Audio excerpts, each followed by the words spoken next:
Nos projets, notre avenir dépendent de l'argent qui circule dans l'économie.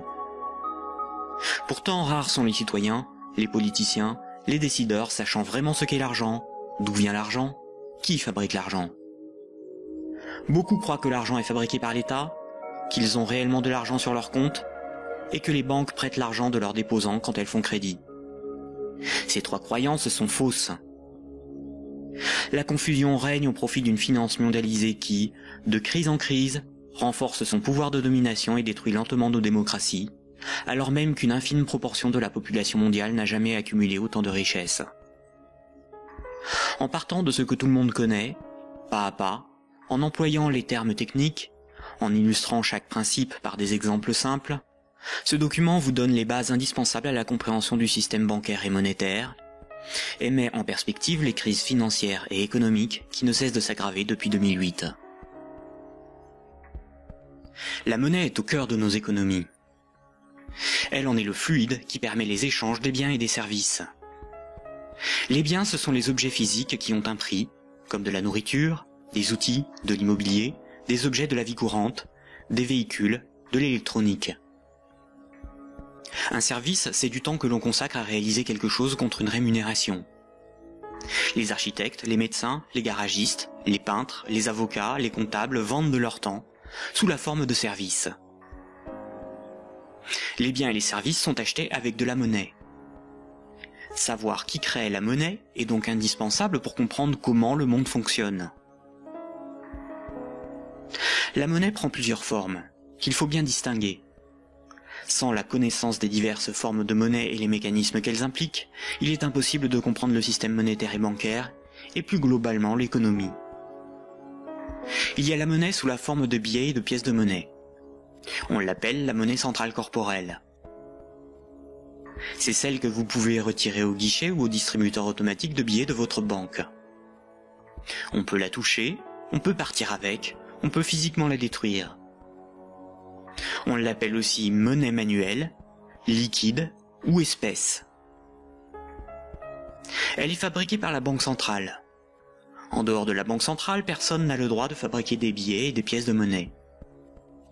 La Banque centrale est une institution missionnée par l'État ou les États d'une zone monétaire pour fabriquer les billets et les pièces de monnaie. Elle a aussi pour mission de favoriser le bon fonctionnement de l'économie. Son but n'est pas de faire des profits, mais d'appliquer la politique monétaire. En France, comme pour l'ensemble des pays de la zone euro, la Banque centrale est la BCE, ou Banque centrale européenne. La BCE gère une monnaie nommée euro. Et puis il y a un autre type de monnaie, beaucoup moins connu. C'est la monnaie qui est sur votre compte en banque, appelée monnaie scripturale. Cette monnaie n'existe que sous la forme de chiffres dans les systèmes informatiques de comptabilité des banques commerciales privées.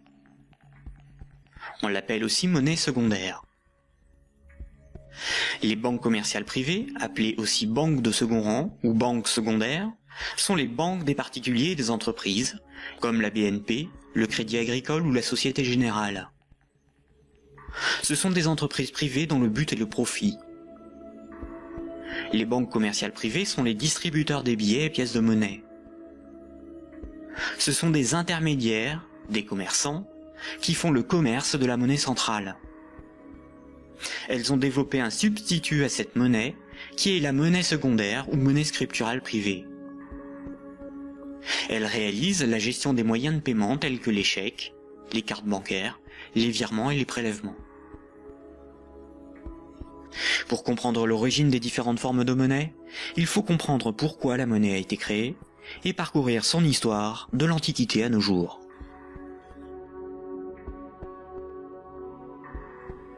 L'histoire de la monnaie s'étale sur des milliers d'années. La plupart des gens pensent que la monnaie remplace le troc. Le troc est le fait d'échanger un bien contre un autre. Par exemple, lorsque Paul et Jacques se rencontrent, Paul voudrait échanger 5 salades contre 10 kilos de pommes de terre. Sauf que si Jacques n'accepte pas de salade en échange de ses pommes de terre, il accepterait quelque chose d'autre, une denrée dont tout le monde a besoin. La monnaie serait apparue spontanément par la sélection de marchandises parmi les plus pratiques et les plus recherchées pour ces échanges immédiats.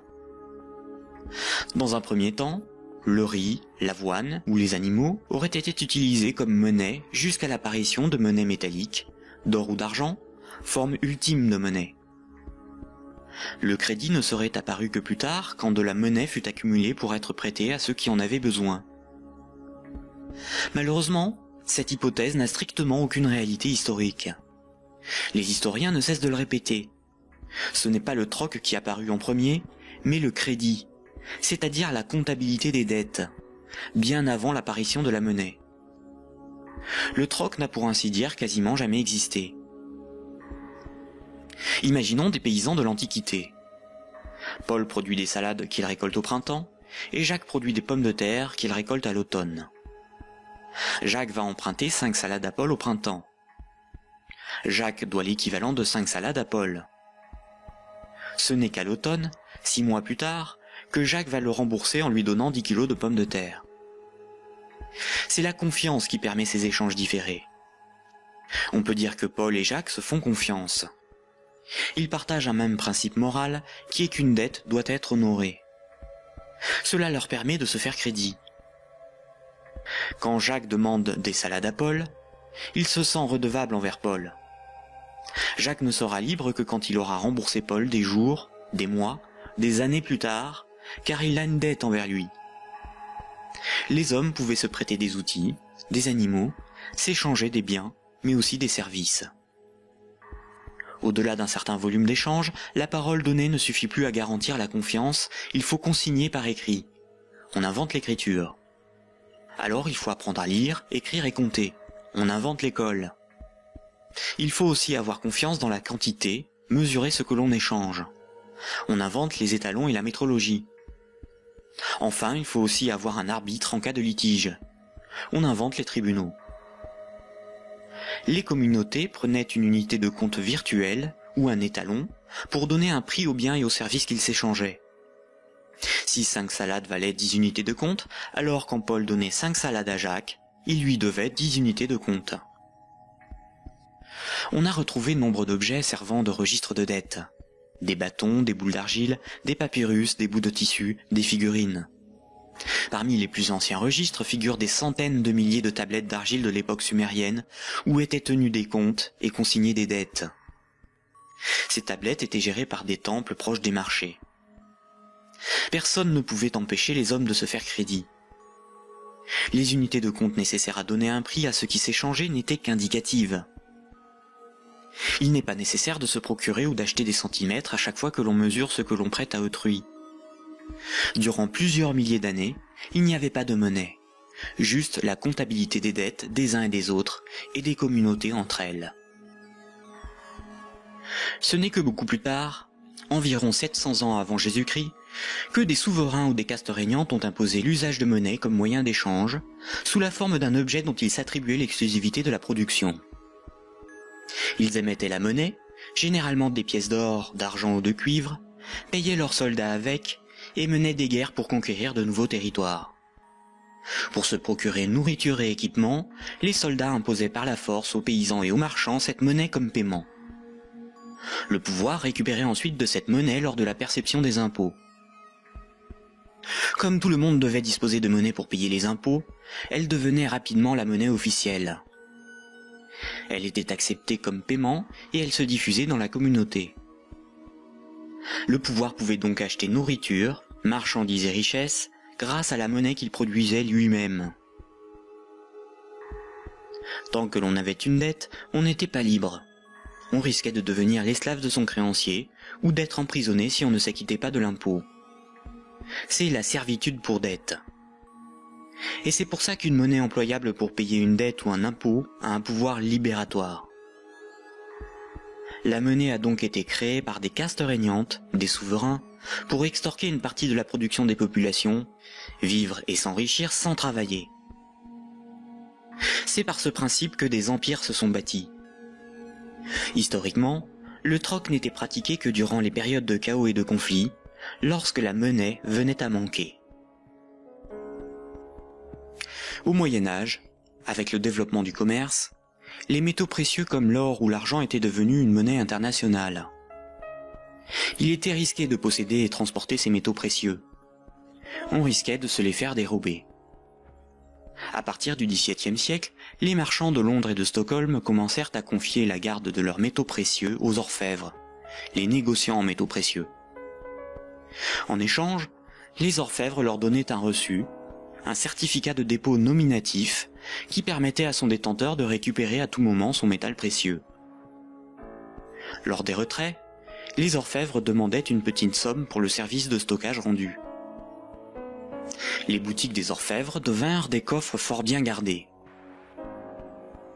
Puis ces certificats sont devenus non nominatifs. Il était simplement inscrit dessus le poids de métal précieux qu'ils représentaient. Les marchands se mirent à se payer non pas en métal précieux, mais avec ces certificats. La monnaie papier était née. Les orfèvres constataient que les marchands laissaient leurs métaux précieux dans leurs coffres. Ils eurent donc l'idée de prêter ces métaux précieux à d'autres marchands pour développer leur commerce. Mais plutôt que de prêter les métaux précieux entreposés dans leurs coffres, les orfèvres émettaient des certificats papier. Quand les marchands remboursaient leurs dettes, ils rendaient les certificats et versaient un intérêt. Les orfèvres se mirent à imprimer bien plus de certificats que de métaux précieux disponibles dans leurs coffres. Cette pratique leur permit de s'enrichir en multipliant les intérêts perçus. Quand les certificats étaient rendus aux orfèvres, ils étaient détruits. Comme le papier monnaie échangeable contre des métaux précieux était accepté par les marchands comme paiement, les orfèvres pouvaient en imprimer pour leurs propres dépenses et achats. Tant que les emprunteurs et déposants ne venaient pas tous au même moment demander l'échange de leurs certificats contre l'équivalent en métal précieux, leur petit tour de magie pour s'enrichir restait secret. Aujourd'hui, les métaux précieux sont remplacés par la monnaie centrale. Avec l'avènement de la République et de la démocratie, c'est l'appareil législatif qui rédige la loi au nom du peuple, et l'État, la nation, fait fabriquer sa propre monnaie par la Banque centrale.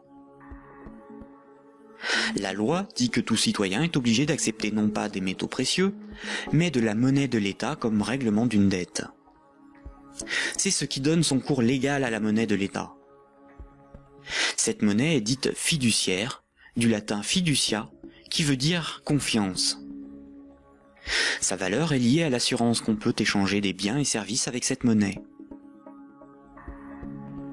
Rappelez-vous, quand un marchand déposait des métaux précieux chez l'orfèvre, il lui donnait l'équivalent en certificat de dépôt.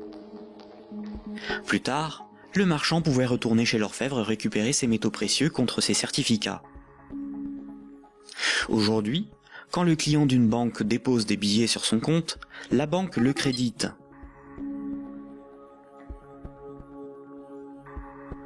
Il lui est possible de les retirer de son compte plus tard.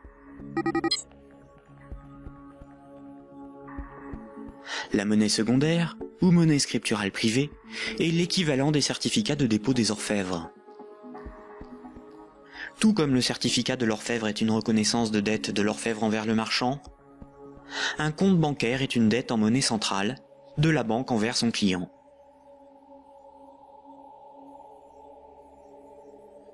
Du temps des orfèvres, quand les marchands se payaient en métaux précieux, c'est comme lorsqu'aujourd'hui, on paie les commerçants avec de la monnaie centrale, des billets de banque. Ensuite, quand les marchands se payaient avec des certificats de dépôt de l'orfèvre, c'est comme lorsqu'aujourd'hui, on paie un commerçant par un transfert de monnaie scripturale de notre compte bancaire à celui du commerçant.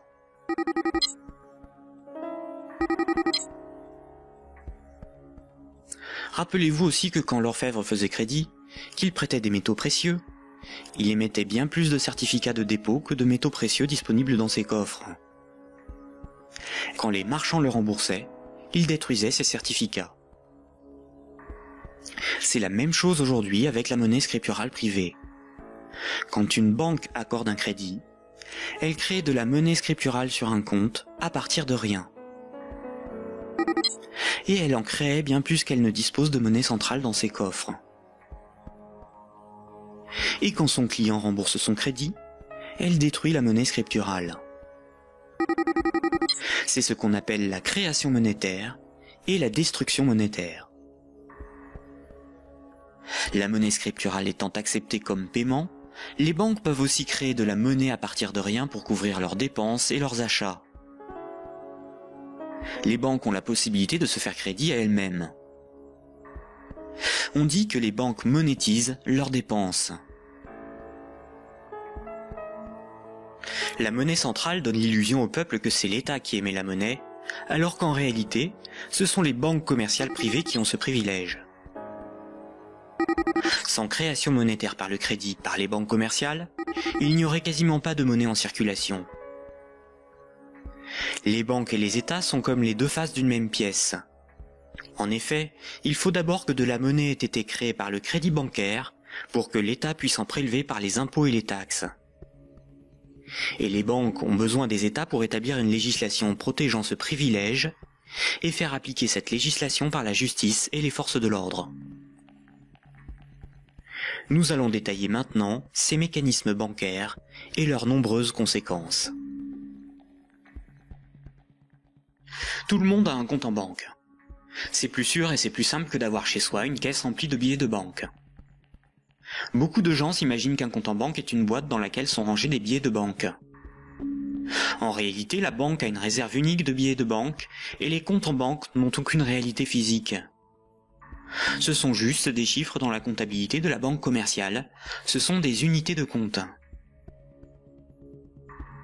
Lorsque vous allez au distributeur de billets, votre banque prend dans son stock de billets le montant que vous voulez retirer sur votre compte et vous les donne. Elle retranche ce montant à votre compte. Ainsi, vous avez le sentiment de prendre des billets sur votre compte en banque, alors qu'en réalité, la banque convertit des chiffres en monnaie centrale corporelle, c'est-à-dire en billets de banque, la monnaie de l'État. À l'inverse, quand vous déposez des billets sur votre compte, la banque les prend et les met dans son stock de billets et augmente le chiffre de votre compte. Votre compte ne représente pas un petit tas de billets de banque, mais seulement un chiffre dans un ordinateur. Vous ne retirez que très rarement l'ensemble de ce qui est sur votre compte. Vous retirez juste ce qu'il vous faut pour faire vos petits achats dans les commerces. Tout le reste, vous le laissez sur votre compte. Et le commerçant qui reçoit vos billets comme paiement les dépose lui aussi sur son compte. De ce fait, tout le monde a plus d'unités de compte sous la forme d'un chiffre dans la comptabilité d'une banque privée que de billets de banque dans ses poches ou chez lui. La somme des unités de compte qui correspond au crédit de votre compte s'appelle un dépôt. Un compte en banque sur lequel il y a 1000 unités de compte, on appelle cela un dépôt de 1000 €. On a l'illusion qu'une banque a toujours dans son stock de billets de banque l'équivalent des dépôts qu'elle gère. En réalité, elle n'en a qu'une petite partie, et ceci lui est permis par le fait que ses clients ne viennent pas tous au même moment retirer en liquide ce qu'ils ont sur leur compte.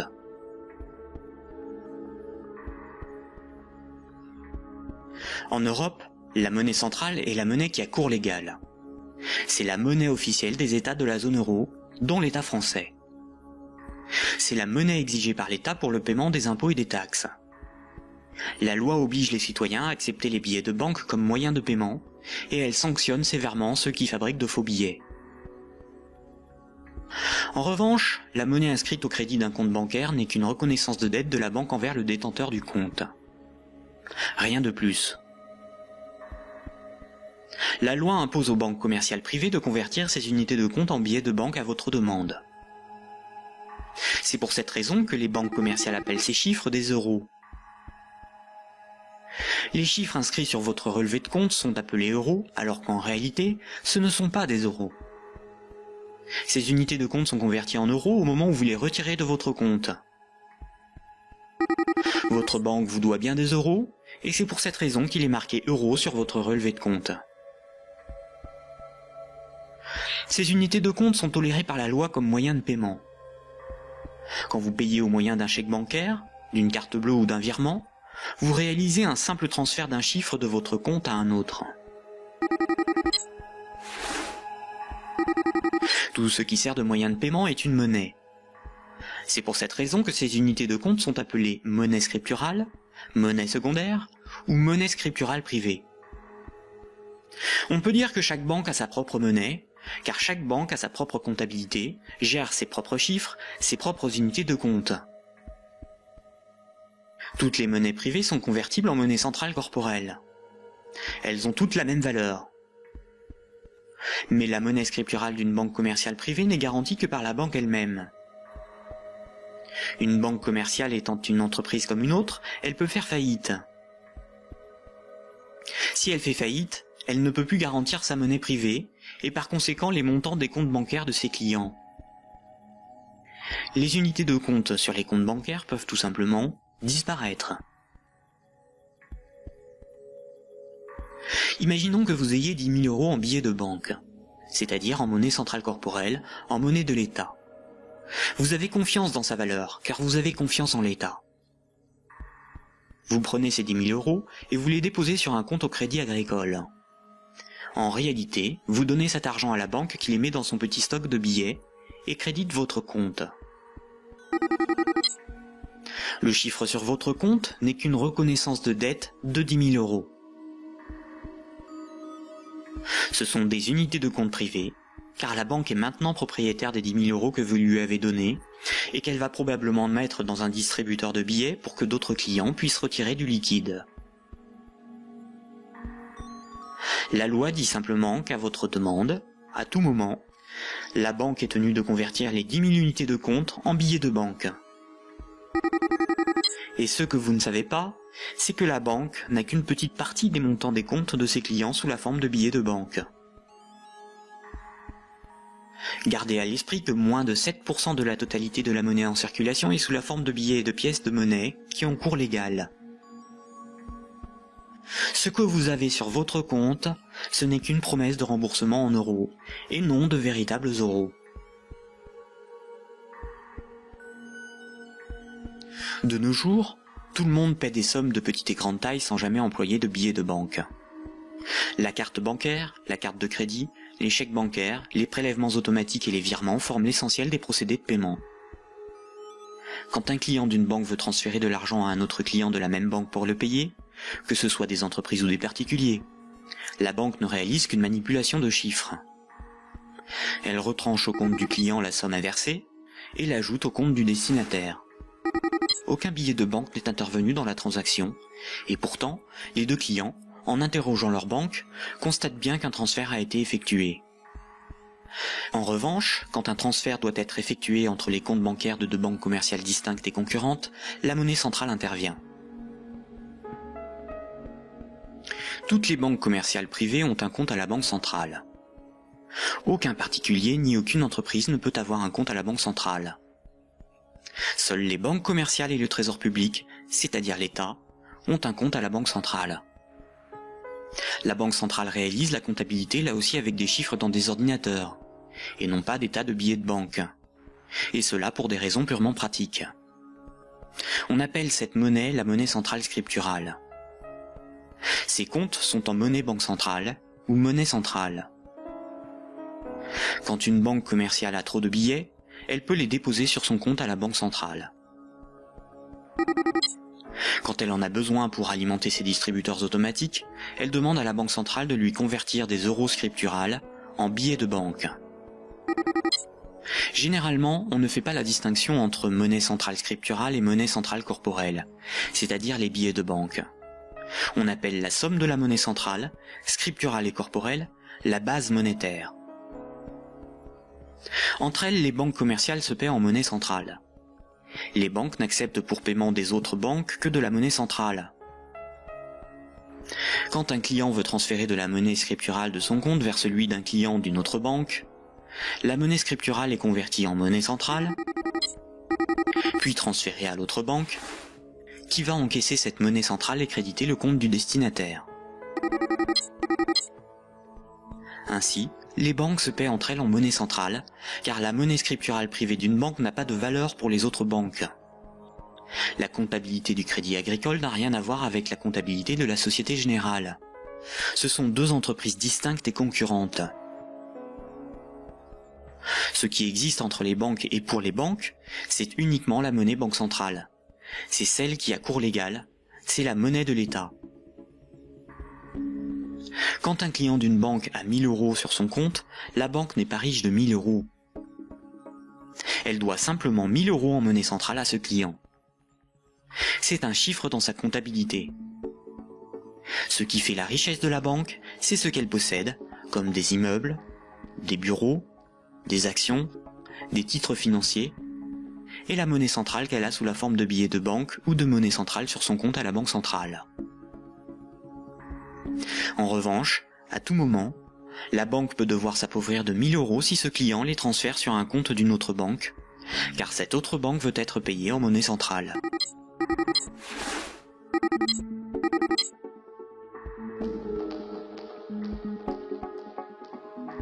Les banques ne réalisent pas leur paiement en banque centrale à chaque fois qu'un transfert est réalisé.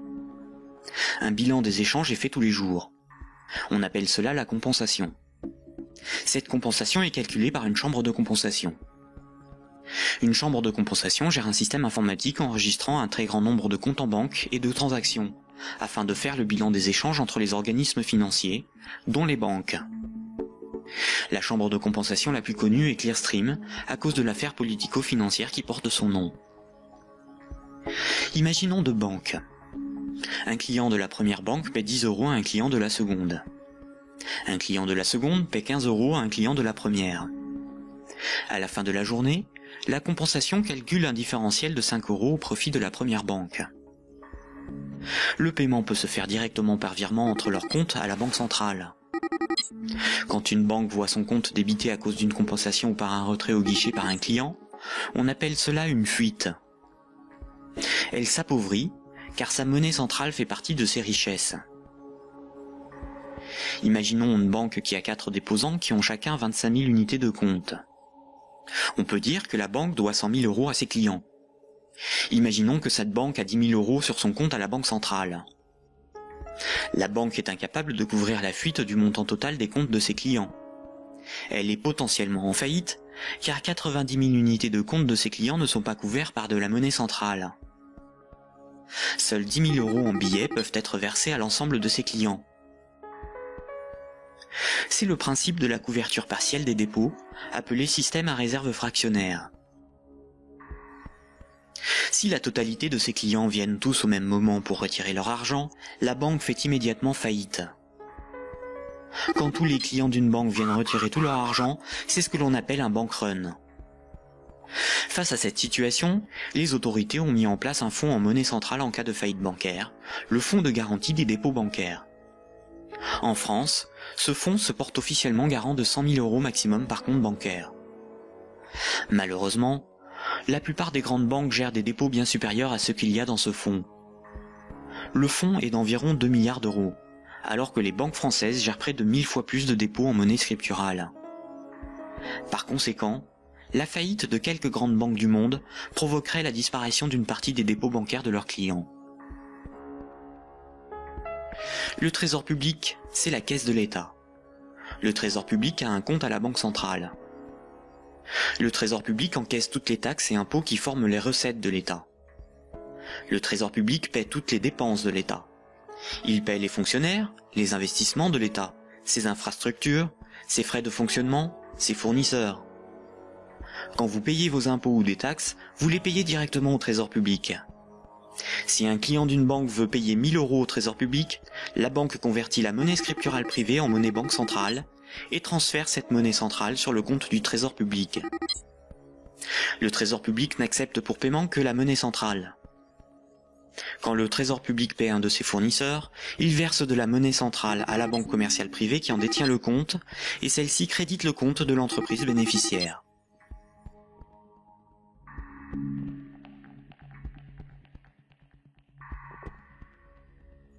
Récapitulons. Le système monétaire est basé sur deux espaces monétaires distincts et isolés. L'espace de la monnaie centrale et l'espace de la monnaie scripturale privée. La monnaie centrale, c'est la monnaie de l'État. La monnaie centrale sert aux banques et au Trésor public pour se payer. La monnaie scripturale privée, ou monnaie secondaire, c'est la monnaie gérée par les banques commerciales privées. Les particuliers et les entreprises utilisent principalement cette monnaie. Quand un citoyen reçoit son salaire, c'est par transfert de monnaie scripturale privée. Sur son relevé de compte, il voit marqué euros, alors que ces euros n'existent pas. Le chiffre au crédit de son compte est une promesse de remboursement en euros. Or, Si une banque fait faillite, elle ne peut plus honorer sa promesse vis-à-vis de ses clients. En France, les 2 premières banques gèrent plus de la moitié des dépôts bancaires. Aucun gouvernement ne permettra à une grande banque de faire faillite, car des millions de citoyens et d'entreprises perdraient une partie de leur argent. Ce serait une catastrophe sociale que l'ensemble de la société devrait compenser par l'appauvrissement général de la population. Toute entreprise peut faire faillite si elle est mal gérée, même les plus importantes. Mais cette règle ne s'applique pas aux grandes banques. Les gouvernements les sauvent en taxant l'ensemble des citoyens si nécessaire. Voici ce qu'en pense Frédéric Lordon, économiste, directeur de recherche au CNRS et chercheur au Centre de sociologie européenne. Avec Lordon, vous êtes plus radical ?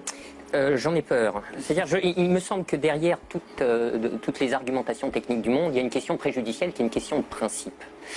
Alors je voudrais repartir des sauvetages de 2008-2009, parce qu'il me semble que celui qui se profile va avoir à peu près les mêmes propriétés. À propos de ces sauvetages bancaires, on peut dire non contradictoirement 2 choses. La première, c'est qu'ils étaient une nécessité impérieuse, et je dirais même vitale. Et la deuxième, c'est que cependant, ils ont été des scandales sans nom. Des scandales sans nom. Alors pourquoi ça a été un scandale? Les gens le savent, alors ils sont un peu plus qu'échauffés, hein, je vous assure. On a sauvé les banques, on a sauvé la finance sans la moindre contrepartie, pas le plus petit commencement de réglementation d'activité financière ou de transformation des structures bancaires. Donc, si vous me passez l'expression, le corps social en a gros. Mais pour autant, il était une nécessité impérieuse de les sauver, pour une raison extrêmement simple, c'est que il faut que les gens essayent de se figurer l'ampleur des dévastations économiques et sociales qui suivent de la matérialisation d'un risque systémique. C'est dans le cadre de cette hypothèse que je me situe. On pourra peut-être y revenir tout à l'heure. C'est-à-dire l'effondrement total de toutes les banques. Les transactions les plus élémentaires deviennent impossibles. Je veux dire, aller acheter son pain à la boulangerie, ça marche plus. Tout simplement parce que retirer de l'argent au distributeur à billets, ça marche pas. Faire un chèque, ça marche pas. Une carte bleue, ça marche pas. Vous avez les piécettes dans la poche, ça vous mène pas loin. Vous tenez 4-5 jours en forçant plutôt sur les patates. Et après, c'est retour au jardin potager pour ceux qui en ont un. Et pour les autres, c'est retour vers l'état de nature économique. Ce que vous décrivez là, ça semble une catastrophe. Oui, c'est la catastrophe ultime si les banques ne sont pas sauvées et qu'elles tombent toutes ensemble. Ça pourrait se produire d'après vous, ça? Alors pour moi, Grèce, si vous voulez, c'est un événement qui est de l'ordre de l'impensable. C'est-à-dire, c'est un chaos social d'une telle ampleur qu'il me semble inconcevable que les États se désintéressent de la chose. Par conséquent, ils sont forcés de venir au secours de la finance, qu'ils le veuillent ou non. Et c'est exactement là que se noue le drame, si vous voulez. C'est dans cette articulation entre la nécessité impérieuse d'une part et le scandale de l'autre. Le corps social est forcé par pouvoir public interposé de venir au secours des banques, car si les banques calanchent, c'est le corps social qui calanche dans la semaine qui suit. Et forcément, les intérêts matériels de la population sont si intimement liés à la structure bancaire qu'il est impossible de la laisser crever. Et vous voyez donc là où est le problème, c'est que de par leur position très particulière dans la structure sociale du capitalisme, les banques sont les dépositaires de fait de 2 biens publics vitaux pour une société marchande. Vitaux. Le premier, c'est les encaisses monétaires de la population, les dépôts, les épargnes. Je veux dire, si toutes les banques tombent, ceci s'évapore dans l'instant. Et c'est pas la peine de se gargariser avec le fonds de garantie des dépôts. Ça va si une banque ou 2 tombe. Si la totalité s'écroule, le fonds saute comme un bouchon de champagne. Et le deuxième bien public vital, c'est l'intégrité du système des paiements. Et c'est parce que les banques ont capté ces biens publics qu'elles peuvent contraindre l'État, les corps sociaux à leur venir en aide. C'est quoi l'intégrité du système des paiements? C'est le fait que les banques sont les teneurs de compte, qu'elles les mouvementent, qu'elles les débitent, qu'elles les créditent, donc elles sont les opératrices. Absolument. C'est pas qu'elles les garantissent, c'est qu'elles opèrent très concrètement et très basiquement les transactions élémentaires. La gestion des moyens de paiement. Exactement. Bon, alors, si vous voulez, là, il y a une situation de fait que les économistes appellent dans leur langage pluriel et amoral, mais dont le vrai nom est prise d'otage. Et celle-là, elle est colossale. Si vous voulez, chaque fois qu'il y a un mouvement social dans les transports ou le ramassage des ordures, on vous bassine avec la prise d'otage des syndicats. Mais ça, c'est une prise d'otage, mais cosmique. C'est énorme. Personne n'en parle jamais. Donc la question de principe est la suivante. Derrière la question du sauvetage des banques et derrière la question des banques tout court, le corps social doit se poser la question de savoir s'il continue de tolérer que ces biens publics vitaux soient ainsi remis à des intérêts privés, et spécialement à des intérêts privés aussi mal éclairés que ceux de la finance quand elle est mouillée jusqu'aux sourcils dans les marchés de capitaux. Bon, je trouve que poser la question, c'est y répondre. Et si on ne répond pas non, cette obligation de venir à la rescousse des banques se reposera éternellement. D'où ma conclusion. Il faut envisager la déprivatisation intégrale du secteur bancaire. La nationalisation. Alors, la nationalisation... On constate que quand les dirigeants et actionnaires des grandes banques touchent des bénéfices, ceux-ci s'enrichissent. Mais quand les grandes banques sont en difficulté, ce sont les États, c'est-à-dire l'ensemble des citoyens, qui les sauvent. Cela résume l'adage désormais bien connu: les banques privatisent leurs gains et socialisent leurs pertes. Pour bien comprendre le mécanisme de création monétaire, nous devons savoir ce qu'est un actif. Imaginons que Paul possède une moto, des vêtements, une télévision, un ordinateur et 200 € sur lui en billets de banque. Tout ceci représente ses actifs, car les actifs c'est ce que l'on possède. Les 200 € qu'il a sur lui sont ses actifs financiers. Maintenant, Jacques emprunte à Paul 100 €. En lui empruntant cette somme, Jacques signe une reconnaissance de dette l'engageant à rembourser Paul dans un mois. Les actifs financiers de Paul restent de 200 €, car il possède encore 100 € en billets, ainsi que la reconnaissance de dette de Jacques d'une valeur de 100 €. Cette reconnaissance de dette va à ses actifs, car il s'agit de quelque chose qu'il possède. Paul a ce qu'on appelle une créance sur Jacques. Jacques est débiteur de Paul. En cas de litige, si Jacques ne rembourse pas Paul, la justice pourra intervenir pour forcer Jacques à respecter ce contrat. Elle pourra alors le forcer à vendre un de ses actifs matériels pour rembourser Paul, comme sa télévision s'il en a une. Généralement, la comptabilité d'une entreprise ou d'une banque est synthétisée sous la forme d'un bilan. Un bilan comptable est une synthèse permettant de représenter ce que l'entreprise possède, ses actifs, et ce qui lui appartient pas ou ce qu'elle doit, son passif. La différence entre son actif et son passif représente son résultat. On peut aussi l'appliquer à un particulier. Voici à quoi ressemblerait le bilan de Paul. Dans les actifs de Paul figurent ses actifs financiers, constitués de ses billets de banque et de la dette de Jacques, ainsi que ses actifs matériels, constitués de sa télévision, son ordinateur, sa moto, dont la valeur de revente à date est estimée de 1000 €. Pour notre démonstration, nous ne garderons que les actifs financiers. Son bilan financier est positif de 200 €. Le bilan de Jacques, qui n'avait aucun actif, est celui-ci. Jacques possède 100 € en billets, mais doit aussi 100 € à Paul. Le passif c'est ce qu'on doit, son bilan est donc nul, car son passif annule son actif. Donc un actif est quelque chose qui a une valeur financière, que l'on peut inscrire dans un bilan. S'il est à l'actif du bilan, c'est quelque chose que l'on possède. S'il est au passif du bilan, c'est quelque chose qui ne nous appartient pas, et que l'on doit à quelqu'un d'autre. Imaginons maintenant que Nicolas, qui a 300 € en billets de banque, propose à Paul de lui racheter sa créance sur Jacques. Il va donc pour cela lui donner 100 € et modifier le bénéficiaire du contrat de sorte que Jacques doive maintenant la somme non plus à Paul, mais à Nicolas. Voici à quoi ressemblerait le bilan de Paul. On constate que Paul a retrouvé ses 200 € en billets de banque. Son bilan financier est positif de 200 €. Le bilan de Jacques, qui n'avait aucun actif, n'a pas changé. Son bilan est toujours nul. Le bilan de Nicolas, qui avait 300 € d'actifs, est maintenant celui-ci. Il reste à Nicolas 200 € en billets de banque et la reconnaissance de dette de Jacques, qui a une valeur, à terme, de 100 €. Le bilan de Nicolas est positif de 300 €. Lorsque Jacques devait 100 € à Paul, Paul prenait le risque que Jacques ne le rembourse pas. Quand Paul a vendu la reconnaissance de dette à Nicolas, c'est Nicolas qui prend le risque de n'être pas remboursé par Jacques. C'est un transfert de risque sur une créance. Si Jacques ne rembourse pas sa dette, le bilan de Nicolas peut perdre jusqu'à 100 €. On dit alors que Jacques fait défaut sur tout ou partie de sa dette. Nicolas perdrait 100 € sur son bilan, correspondant à la créance que Jacques n'a pas honorée. Nous voyons donc qu'une créance peut être un actif et peut être revendue au même titre qu'une moto ou des vêtements. Les actifs matériels ont une valeur estimative. Certains actifs matériels perdent de leur valeur avec le temps. C'est le cas d'un ordinateur ou d'une moto. Ils ne peuvent pas facilement être employés pour régler des dettes.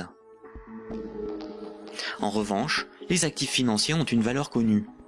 La créance sur Jacques ou les billets de banque ont des valeurs fixes. Le bilan d'une banque se présente comme le bilan de n'importe quelle entreprise. La banque a des actifs qui sont ses richesses, ce qu'elle possède, et un passif qui représente ce qui ne lui appartient pas, ses dettes. Nous avons vu que le crédit d'un compte bancaire d'un client est une dette de la banque envers celui-ci. Les dépôts correspondant au compte bancaire de ses clients sont donc enregistrés au passif de son bilan. Si on lit ce bilan, on comprend que la banque doit au total 600 € à ses clients. Imaginons qu'un de ses clients, Paul, a un dépôt de 100 unités de compte. Voici le bilan de la banque. Elle doit 100 € à Paul, ce qui correspond au dépôt que Paul a réalisé sur son compte. Ce compte en banque est dit à vue, c'est-à-dire que Paul peut tout de suite utiliser ses unités de compte pour un paiement. Paul souhaite emprunter 1000 € à sa banque. La banque établit le contrat de prêt qu'elle lui fait signer. Ce contrat l'engage à rembourser la banque selon un échéancier précis. Paul devra rembourser les 1000 € empruntés, appelés capital du crédit, plus 50 € d'intérêt. Pour créditer le compte de Paul, la banque ne prend pas les dépôts d'autres clients pour lui donner. Elle augmente simplement le chiffre inscrit sur son compte bancaire. Elle crée des unités de compte à partir de rien. La banque ne doit plus 100 € à Paul, mais 1100 €. Le contrat de prêt de Paul apparaît sur son bilan comme quelque chose qu'elle possède. Cette créance sur Paul est à son actif. Les comptes des autres clients n'ont rien à voir avec cette opération. On dit que la banque a monétisé la créance sur Paul. Elle a transformé cette créance en moyen de paiement sous la forme de monnaie scripturale privée ajoutée au compte de Paul. On appelle cette opération d'augmentation des dépôts par simple jeu d'écriture la création monétaire. On parle de création monétaire ex nihilo, ce qui veut dire à partir de rien. Enfin, quand Paul va rembourser le crédit, la banque va annuler des unités de compte chaque mois, selon l'échéancier du crédit, directement sur le compte de Paul. Cette annulation est appelée destruction monétaire. Elle diminue la somme qu'elle lui doit. Simultanément, dans son bilan, la somme restant à rembourser diminue aussi. La banque prend le risque que Paul n'arrive pas à rembourser le crédit, qu'il soit insolvable. C'est le risque de faire crédit ou risque de contrepartie. On pourra qualifier alors la créance de Paul, le contrat de prêt, d'actifs pourris ou d'actifs toxiques. Cette opération de création de moyens de paiement artificiels, tout comme sa destruction progressive lors du remboursement, est difficilement compréhensible pour la plupart des gens, y compris pour ceux qui travaillent dans les banques, même à haut niveau. Il est pourtant évident que quand une banque accorde un prêt, aucun de ses clients ne voit son compte diminuer ne serait-ce que d'1 €. Ce mécanisme est très mal compris et les médias perpétuent par ignorance le mensonge selon lequel les banques doivent collecter des dépôts pour pouvoir prêter de l'argent. Pourtant, ce mécanisme est parfaitement décrit dans les manuels d'économie. Vous pouvez par exemple télécharger un petit fascicule intitulé « La monnaie et nous », édité par la Banque de France en 2009, expliquant la création monétaire par les banques commerciales privées.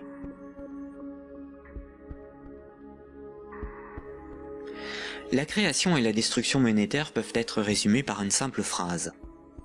Ce sont les crédits qui font les dépôts, et non les dépôts qui font les crédits.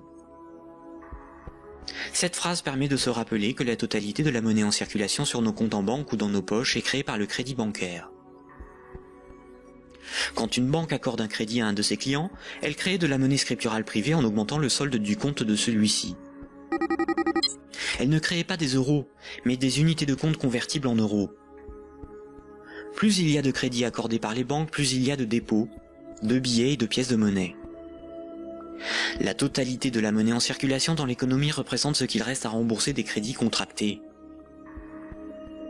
Quand Paul achète une automobile à crédit, il paie tout de suite le vendeur avec la monnaie créée. 2 jours plus tard, le vendeur achète une télévision, des livres et un ordinateur. Les vendeurs de la télévision, des livres et de l'ordinateur vont eux aussi réaliser des achats. Paul n'a pas commencé à rembourser son crédit que la monnaie circule déjà dans l'économie. Le nombre de fois dans une année qu'une unité de compte va servir de paiement est appelé vitesse de circulation de la monnaie ou vélocité de la monnaie. 100 unités de compte échangées 10 fois pour des paiements représentent 1000 € de paiement. L'argent qui circule de compte en compte est donc en réalité une dette qui circule. Les billets et pièces de monnaie en circulation sont une conversion de monnaie scripturale privée créée lors des crédits. Chaque unité de monnaie scripturale sur nos comptes bancaires et chaque billet ou pièce de monnaie dans nos poches a été créé lorsqu'un particulier, une entreprise ou un État a emprunté de l'argent à une banque. Une banque peut aussi créer des unités de compte pour ses propres dépenses. Pour cela, une banque ouvre un compte pour chacun de ses salariés ou fournisseurs. Ensuite, elle crée des unités de compte à partir de rien sur ses comptes. C'est comme cela que les banques assument leurs charges ou réalisent des investissements. On dit que la banque monétise ses frais de fonctionnement ou ses achats. Quand elle paie un employé ou un fournisseur par création monétaire, la banque ne fait rien de plus que de se créer une nouvelle dette envers celui-ci. A l'inverse, quand une banque prélève une somme sur votre compte en banque, elle n'opère aucun transfert. Quand elle prélève des frais bancaires ou simplement les mensualités de remboursement d'un crédit bancaire, elle détruit de la monnaie. Ainsi, votre banque vous doit moins d'argent. Comme nous l'avons vu, historiquement, la monnaie remplaçant le troc est un mythe qui vous laisse penser que la monnaie est un élément physique permanent, et donc il y a quelque chose sur votre compte. Ceci vous semble d'autant plus vrai que vous pouvez retirer des billets de banque de votre compte. Les médias vous font croire qu'une banque doit amasser de la monnaie avant de pouvoir en prêter. Mais en réalité, les banques ne prêtent pas l'argent des autres clients, puisque ce sont elles qui le fabriquent lors des crédits et qui le détruisent lors du remboursement des crédits. Un crédit n'est en rien un prêt ou un emprunt. Il s'agit en réalité d'une création monétaire temporaire ou d'une location de moyens de paiement. Récapitulons. La monnaie scripturale privée est créée par les crédits, à partir de rien. Cette monnaie est détruite lors du remboursement des crédits. Ceci sous-entend une création-destruction simultanée et concurrente qui détermine une masse de monnaie scripturale privée en circulation, que l'on appelle masse monétaire. C'est similaire à la population d'un pays qui varie en fonction des décès et des naissances.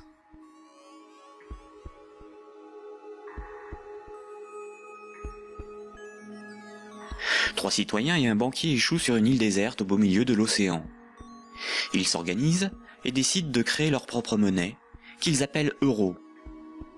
Le banquier fonde l'unique banque commerciale privée de l'île. Comme cette banque est nouvelle, les trois citoyens n'ont rien sur leur compte. Ils ne peuvent pas s'échanger et se vendre ce qu'ils produisent. Ils ont bien des marchandises à se vendre, mais aucune monnaie pour les payer. Pour disposer de moyens de paiement, chaque citoyen va faire un crédit de 10 €, remboursable en 11 mois. Chaque citoyen devra rembourser 10 € de capital, plus 1 € d'intérêt. Lorsque le banquier leur accorde le crédit, il crée 10 € à partir de rien sur chaque compte. Le premier mois, la masse monétaire est de 30 €. Les citoyens disposent de monnaie pour s'échanger ce qu'ils produisent. À la fin du premier mois, les citoyens commencent à rembourser leur crédit. Le banquier prélève 1 € d'intérêt, qu'il utilise pour acheter des marchandises aux citoyens. La masse monétaire reste de 30 €. À l'issue du deuxième mois, le banquier efface 1 € du compte de chaque citoyen. Il reste 27 € en circulation. À l'issue du troisième mois, le banquier efface à nouveau 1 € du compte de chaque citoyen. Il reste 24 € en circulation. De mois en mois, la situation devient un peu plus compliquée, car la masse monétaire ne cesse de baisser. Les citoyens se retrouvent en concurrence pour capter l'argent.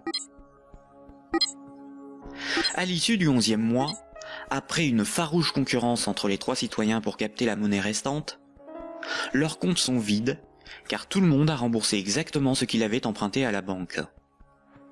Plus rien ne peut être ni acheté ni vendu. C'est la crise économique. Le banquier réunit les citoyens et leur dit « Pour résoudre cette situation, c'est très simple.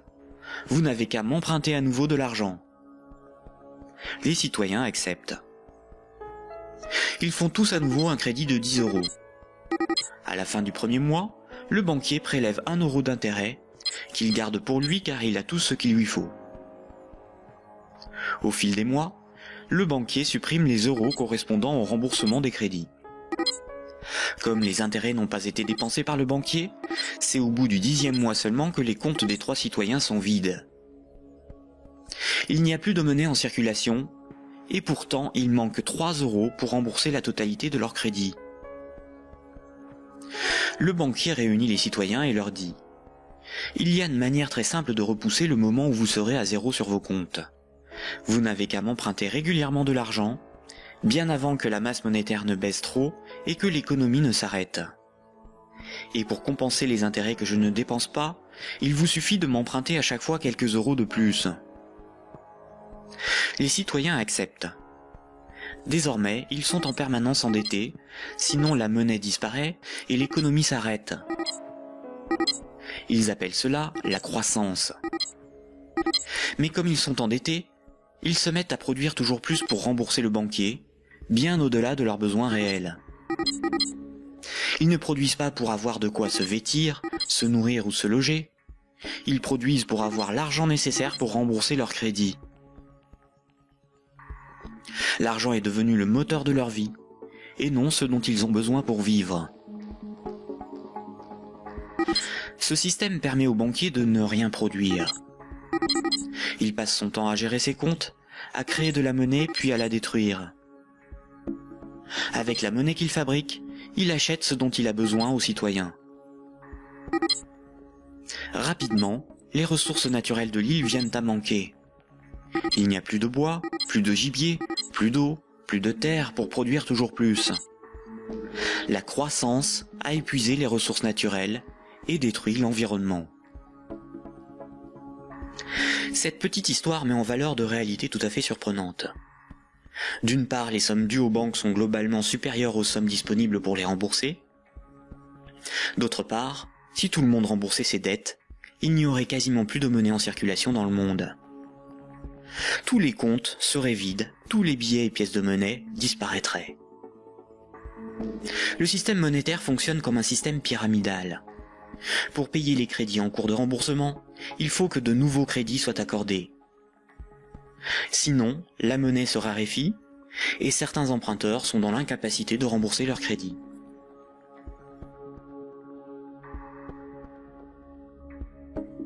Pour les citoyens et les entreprises, la monnaie s'achète comme toute autre marchandise. Les banques louent la monnaie qu'elles fabriquent, et le prix de cette location est de la monnaie supplémentaire qu'elles sont les seules à fabriquer. Observons l'évolution de la masse monétaire dans la zone euro. Ce qui apparaît tout de suite, c'est son évolution exponentielle. La masse monétaire est composée de ce qu'on appelle des agrégats monétaires, nommés M1, M2 et M3. En orange, c'est la monnaie circulante. C'est la monnaie qui est sur les comptes à vue, utilisée pour des paiements, ainsi que la monnaie sous la forme de billets et de pièces de monnaie. Les comptes à vue servent à l'économie réelle. C'est là que sont versés les salaires, réalisés les paiements avec les cartes bancaires, les chèques, les virements, pour les échanges de biens et de services. C'est la monnaie qui sert l'économie réelle. En vert, ce sont les dépôts dits à terme, ou comptes à terme. Ce sont des comptes d'épargne rémunérés, des comptes à préavis, des livrets comme le livret A, certains placements financiers, où une partie de la monnaie scripturale est bloquée par les particuliers pour un certain temps. C'est de l'argent qui fait un peu d'argent. En violet, ce sont les placements à long terme, plutôt destinés aux entreprises. Les comptes à terme et les placements bloquent la monnaie. Cette monnaie n'est plus disponible pour réaliser des paiements, elle ne sert plus l'économie réelle. La masse de la monnaie qui circule, en orange, diminue quand les crédits sont remboursés par destruction monétaire. Elle diminue aussi quand de la monnaie est épargnée et passe d'un compte à vue à un compte à terme rémunéré, ou qu'elle est bloquée dans des placements à long terme. Par ailleurs, les banques ou des organismes spécialisés comme Sofinco ou CTLM proposent de prêter de la monnaie scripturale privée existante contre intérêt. Ce sont de véritables prêts de dépôt bancaire, sans création monétaire. Ils représentent environ 40% des prêts de monnaie. L'industrie financière permet ainsi à de riches épargnants de ne plus travailler du tout, Ces épargnants peuvent ponctionner sur la masse monétaire circulante de la monnaie que les moins riches et les entreprises produisent par le crédit. Leur capital augmente progressivement en capturant de la monnaie créée par le crédit. La baisse de la masse monétaire circulante oblige les particuliers et les entreprises à emprunter perpétuellement pour la compenser. Quand un client d'une banque obtient un crédit, la nouvelle monnaie se retrouve sur un compte à vue. Elle est dépensée pour des achats et va voyager de compte en compte au fil des paiements, jusqu'au moment où elle servira au remboursement d'un crédit et sera détruite. Si la destruction monétaire est plus importante que la création monétaire, il s'ensuit une contraction de la masse monétaire. L'économie est en danger. La consommation baisse, cela provoque des faillites, certains doivent vendre de leurs richesses pour se procurer de l'argent, et il devient plus difficile de rembourser les crédits.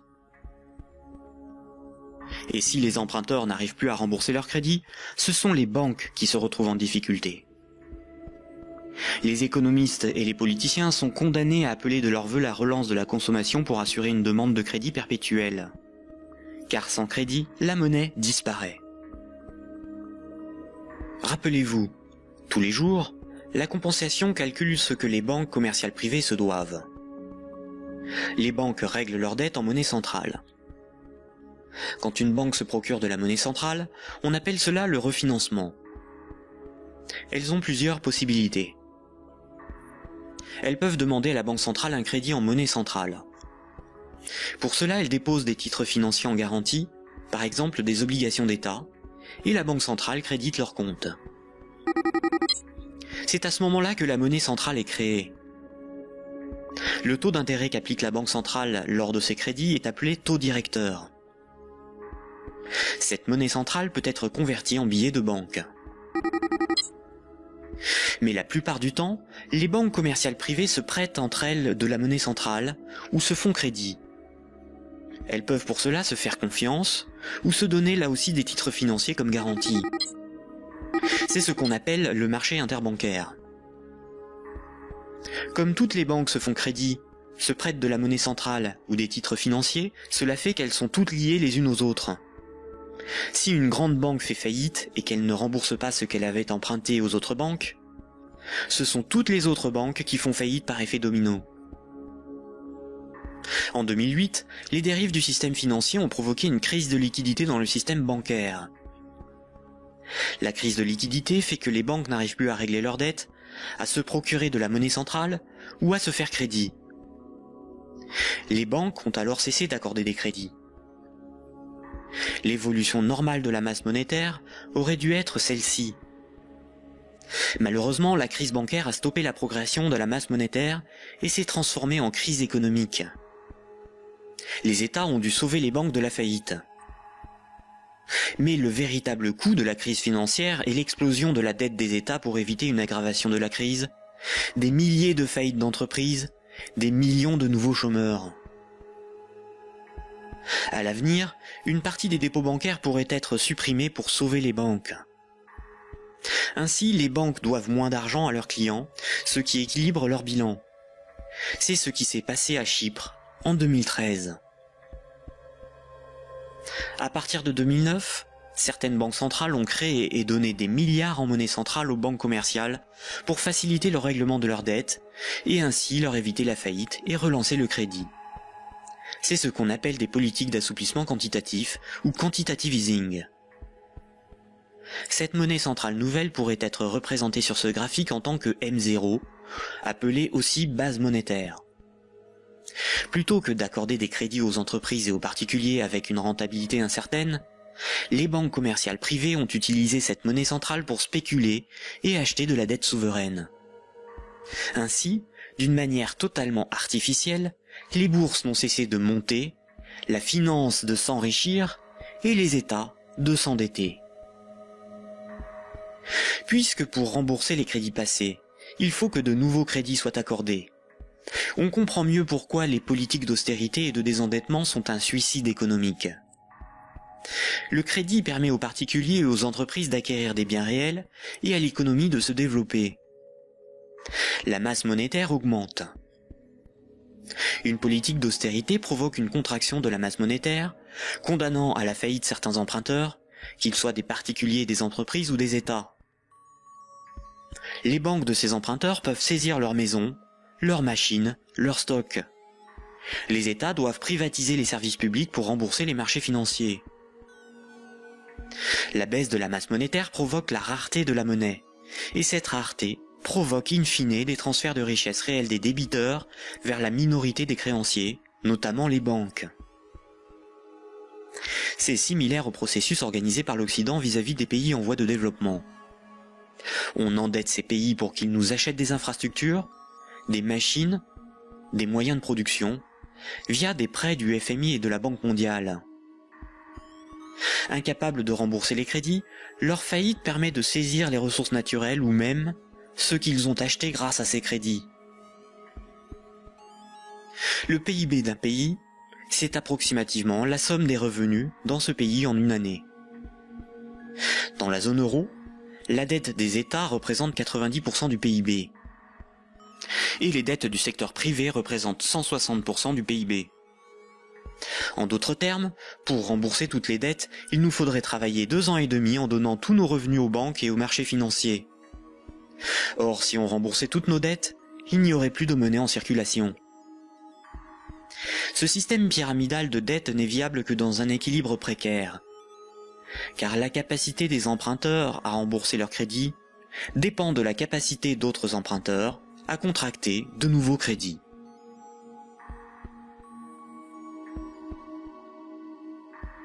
La fructification du capital, ou ce qu'on appelle l'usure, est le fait de toucher des intérêts sur de l'argent que l'on a et que l'on prête.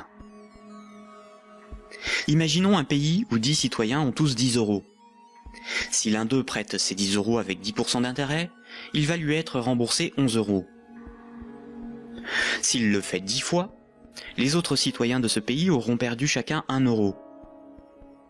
S'il le fait 90 fois, il possédera les 9/10 des richesses du pays sans avoir travaillé. C'est son capital qui travaille, pas lui. C'est déjà une situation moralement difficile à justifier. Si l'usure permet aux riches de concentrer de la monnaie, les banques ont le privilège de la création de cette monnaie. Quand une banque veut acheter un immeuble, elle crée la monnaie nécessaire à l'acheter. Pour pouvoir créer de la monnaie, une banque doit simplement veiller à ce que ses actifs, ce qu'elle possède, lui permettent de payer les autres banques. Si les banques peuvent créer de la monnaie à partir de rien pour leurs achats, les entreprises, les particuliers et les États doivent d'abord en épargner, ou bien demander à une banque de lui en louer par un crédit.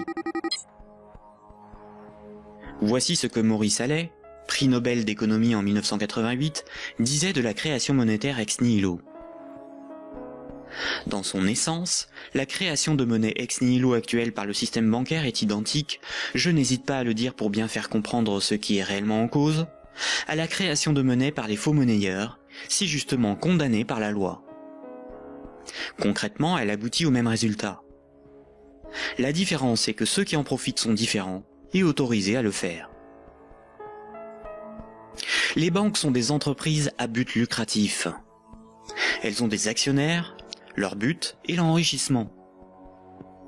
Par le privilège de la création monétaire, la spéculation et l'usure organisée à l'échelle industrielle, on constate une gigantesque concentration des richesses dans les mains d'un tout petit nombre de personnes.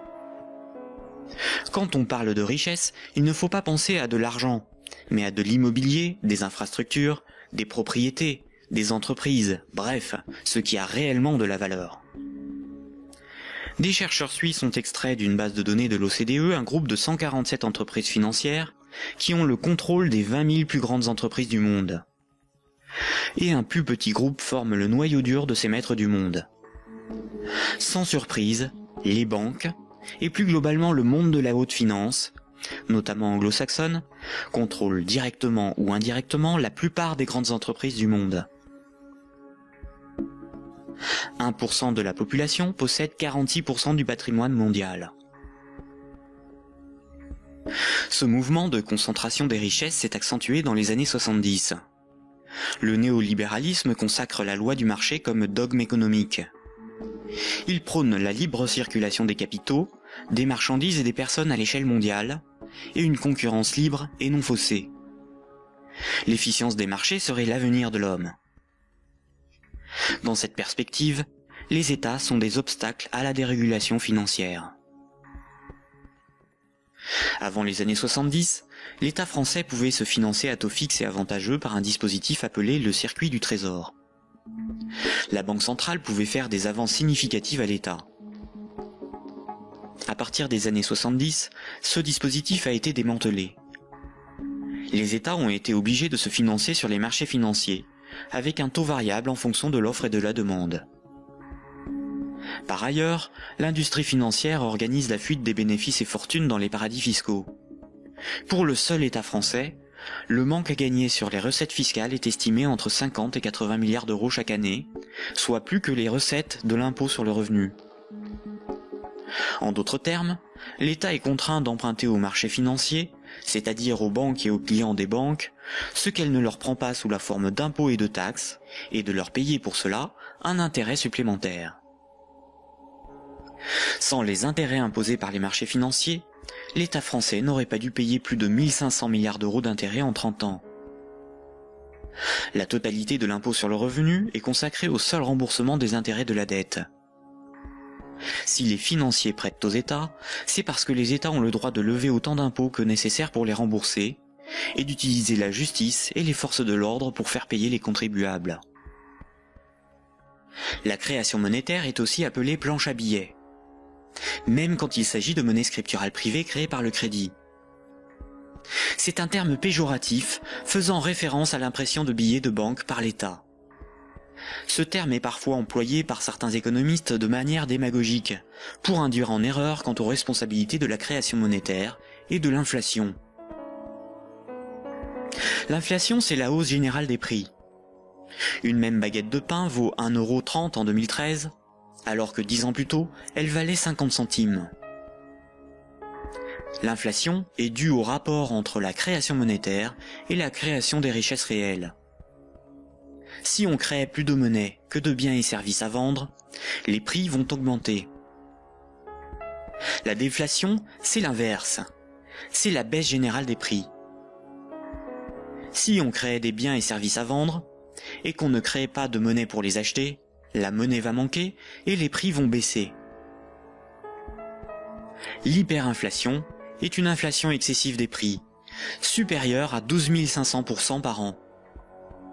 Si une baguette de pain vaut 1 € en 2013, s'il y a de l'hyperinflation, elle vaudra au minimum 12,50 € un an plus tard. Dans les années 70 et 80, l'inflation a atteint 15%, alors même que l'interdiction de permettre à la Banque centrale de faire des avances à l'État devait nous prémunir d'une telle situation. En réalité, interdire à l'État le financement à taux avantageux par sa propre Banque centrale était le moyen non pas d'éviter une inflation excessive, mais de transférer une partie des recettes fiscales de l'État aux marchés financiers, c'est-à-dire aux banques et à leurs clients, et d'assurer aux banques commerciales privées le monopole de la création monétaire en supprimant la concurrence de l'État.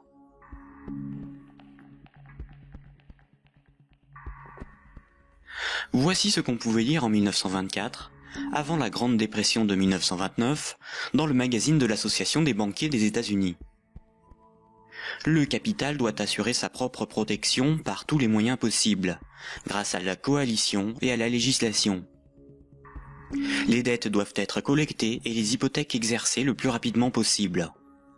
Lorsque les personnes ordinaires perdent leur maison à travers le processus de la loi, elles deviennent plus dociles et peuvent plus facilement être dirigées grâce au bras fort du gouvernement représenté par les principaux acteurs financiers et par une puissance centrale due aux richesses.